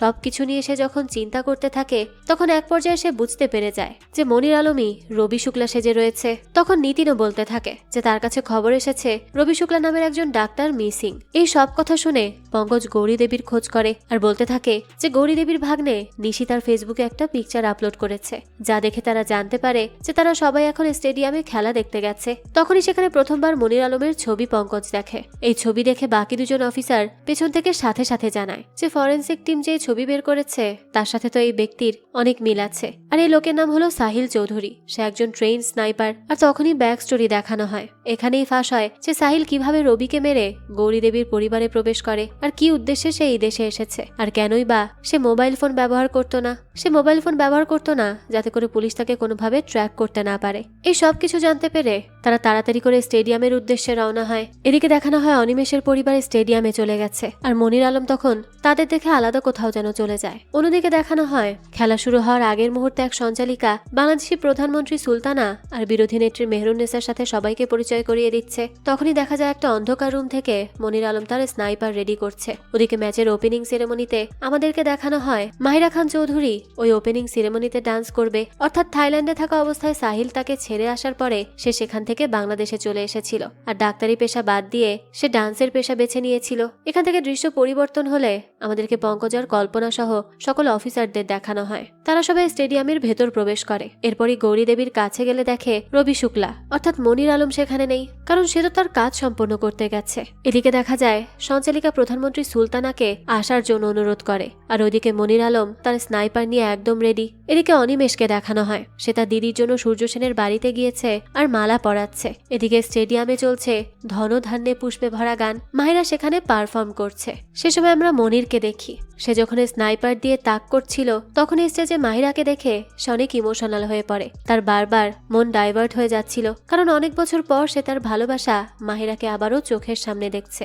এদিকে তখন মেহরুন্নেসা এবং সুলতানা রহমান মঞ্চে উঠবে। অফিসাররা কেউ চায় না তারা একসাথে স্টেজে উঠুক, কারণ তাদের যে বিপদ রয়েছে তা তো পঙ্কজ কল্পনা এরা সবাই আগে থেকেই জানে, তাই তারা দৌড়ে তাদের কাছে যেতে থাকে। এদিকে সাহিলের তো বারবার পুরোনো দিনের কথাগুলো মনে পড়ে যায়। যখন মাহিরা তার সম্পর্কে সবটা জেনে গিয়েছিল তখন সে তাকে বলেছিল যে সে যখন এরকম অন্যায়ভাবে মার্ডার করতে যাবে আর তখন যখন সে সেখানে মাহিরার মুখ দেখবে তখন সে আর কোনোভাবে গুলি করতে পারবে না। এদিকে আমরা পঙ্কজ আর অফিসার মামুনকে দেখি। আগে তাদের মধ্যে রেষারেষি থাকলেও এখন তারা একসাথে হয়ে কাজ করতে থাকে। দুজনের লক্ষ্য একটাই, আর তা হলো মানবতাকে রক্ষা করা। এই জন্য তারা দুজনই ছুটছে। ছুটতে ছুটতে তারা কনফারেন্স রুমে পৌঁছে যায়। তখনই মনির প্রধানমন্ত্রী সুলতানার উদ্দেশ্যে গুলি ছুড়ে মারে, কিন্তু পঙ্কজ তার সামনে চলে আসলে গুলি তার হাতে লাগে, একদম বাঁ হাতের উপর। চারিদিকে শোরগোল শুরু হয়ে যায়। অফিসাররাও তখন ছড়িয়ে পড়ে মনিরকে ধরার জন্য। পঙ্কজ যখন সবদিকে খোঁজাখুঁজি করছিল তখন সে দেখে স্টেডিয়ামের উপরের লিফটে মনির রয়েছে, আর সেখান থেকে সে গুলি করেছে। তবে পঙ্কজের অবস্থা ভালো ছিল না, তাই সে ইন্সপেক্টর মামুনকে সে লিফটটা তাড়াতাড়ি বন্ধ করতে বলে। তাই বাধ্য হয়ে মনিরকে সেখান থেকে নেমে আসতেই হয়। আর এরপরই সেখানে তার আর পঙ্কজের মাঝে হাড্ডাহাড্ডি লড়াই শুরু হয়ে যায়। মারামারির সময় তাদের মধ্যে কথা হতে থাকে। মনির এখনো বিশ্বাস করে যে জিহাদ হলো তাদের জীবন, আর এই জিহাদের জন্য সে নিজেও মরতে পারে আর যে কাউকে মারতেও পারে। এক পর্যায়ে দেখা যায় তারা দুজন লিফটের উপরে ছিল। তখন মারামারির মধ্যে মনির পঙ্কজকে ফেলে দেয়। পঙ্কজ তখন লিফটের সাথে ঝুলেছিল। মনির তখন পঙ্কজের কাছে এগিয়ে যায় আর তাকে বলতে থাকে যে সে যেন তার হাত ধরে তার দলে চলে আসে, জিহাদের দলে চলে আসে। কিন্তু পঙ্কজ তাতে একদমই রাজি হয় না। মনির তখন তাকে পা দিয়ে লাথি দিয়ে সেখান থেকে ফেলে দেওয়ার চেষ্টা করে, কিন্তু তখন পঙ্কজ তার সর্বোচ্চ শক্তি লাগিয়ে তাকে ঠেলে ফেলে দেয় আর উপরে উঠে পড়ে। সে সময় পাল্টাভাবে সে মনিরকে সেখানে ঝুলিয়ে দেয়। সেই সময় সেখানে পুলিশ একটা হেলিকপ্টার পাঠায় মনিরকে কোনোভাবে জীবিত আটক করার জন্য। কিন্তু এটা দেখে মনির পঙ্কজকে বলতে থাকে যে তারা হলো রক্তবীজ, তার শরীরের রক্ত দিয়ে তৈরি হবে আর একটা রক্তবীজ এবং হাজার হাজার মনির আলম। এই বলেই সে তার হাত ছেড়ে দিয়ে পড়ে যায় আর সেখানেই মারা যায়। সবাই তখন অবাক হয়ে তাকিয়ে থাকে। এদিকে দেখানো হয় মাহিরা যখন সেখান থেকে ফিরে যাচ্ছিল তখন সে ফোনে সাহিল চৌধুরীর মারা যাওয়ার খবর দেখতে পায় আর সাথে সাথে স্টেডিয়ামের দিকে চলে আসে। সে তখন সাহিলের মৃতদেহ দেখে একেবারে কান্নায় ভেঙে পড়ে। তাদের দুজনের জীবন কতটা সুন্দর হতে পারত, কিন্তু সাহিল এমন একটা পথে চলে গিয়েছিল যার জন্য আজ তার এই পরিণতি। এখান থেকে দৃশ্য চলে যায় রাতের বেলা। বাংলাদেশের রাস্তায় পঙ্কজ আর কল্পনা দুজনে মিলে হাঁটতে থাকে। কল্পনা তখন সাহিলের নামে গুণগান করতে থাকে যে সে আর যাই হোক না কেন ভালো ডাক্তার ছিল। তখন পঙ্কজ বলে যে সে ভালো ডাক্তার হয়ে কি করেছে, সে তো মানুষের প্রাণ বাঁচানোর থেকে বেশি মানুষ মেরেছে, চারিদিকে রক্ত বীজ তৈরি করেছে, মানুষের মনে কুচিন্তা দিয়েছে, তাহলে তার ডাক্তার হওয়ার মানেটা কি? সে আরো বলে যে তারা যেন আগের কিচ্ছু মেলাতে পারছে না। লেডিস হোস্টেলে সেদিন যে গুলি চালানো হয়েছিল সেটাকে চালিয়েছিল। তাছাড়া রিয়া যেদিন মারা যায় সেদিন নিশ্চয়ই কেউ তার ফোন ট্র্যাক করছিল, কিন্তু তখন রিয়া পঙ্কজকে কেন কল করেছিল? এইগুলো নিয়ে কথা বলতে বলতে কল্পনা রাস্তায় পড়ে থাকা একটা খালি ক্যানের বোতলে লাথি মারলে সেখানে বিশাল জোরে একটা বোম ব্লাস্ট হয়। আর তখনই আমরা জানতে পারি আবারও আর এক মনির আলমের জন্ম হয়ে গেছে। সে পঙ্কজ আর কল্পনাকে তখন পড়ে থাকতে দেখে আর এরই সাথে এই গল্পটাও এখানেই শেষ হয়ে যায়। তবে কি পঙ্কজ আর কল্পনা দুজনেরই অপরাধ দমনের সফর এখানেই শেষ? আর এই নতুন মনির আলমটাই বাকে? পঙ্কজরা কি পারবে এই সন্ত্রাসবাদকে সমূলে নির্মূল করতে? সেটাই হয়তো আমরা জানতে পারবো এর পরবর্তী পার্টে। আর সেটা যখনই আসবে তা আমি অবশ্যই আপনাদের জন্য এক্সপ্লেইন করার চেষ্টা করব। যাক, এই তো ছিল আজকের গল্প। এই গল্পটা আপনাদের কাছে কেমন লেগেছে সেটা অবশ্যই আমাদেরকে কমেন্ট করে জানাবেন। যদি এতটুকুও ভালো লেগে থাকে তাহলে একটি লাইক দিয়ে যাবেন। আর হ্যাঁ, আমাদের এই চ্যানেলে কিন্তু প্রতিনিয়তই নতুন নতুন ভিডিও আপলোড করা হয়। সেই সব ভিডিওর আপডেট পেতে আমাদের চ্যানেলটিকে সাবস্ক্রাইব করে বেল আইকনে অল দিয়ে রাখতে কিন্তু ভুলবেন না। আর একটা কথা, আমাদের সকল ভিডিওর আপডেট পেতে জয়েন করতে পারেন আমাদের হোয়াটসঅ্যাপ চ্যানেলে, লিংক ডেসক্রিপশন বক্সেই দেয়া আছে। আজকে তাহলে এই পর্যন্তই, আবারও হাজির হব নতুন কোনো ভিডিও নিয়ে। সেই পর্যন্ত সবাই ভালো থাকবেন আর আমাদের চ্যানেলের সাথেই থাকবেন। ধন্যবাদ।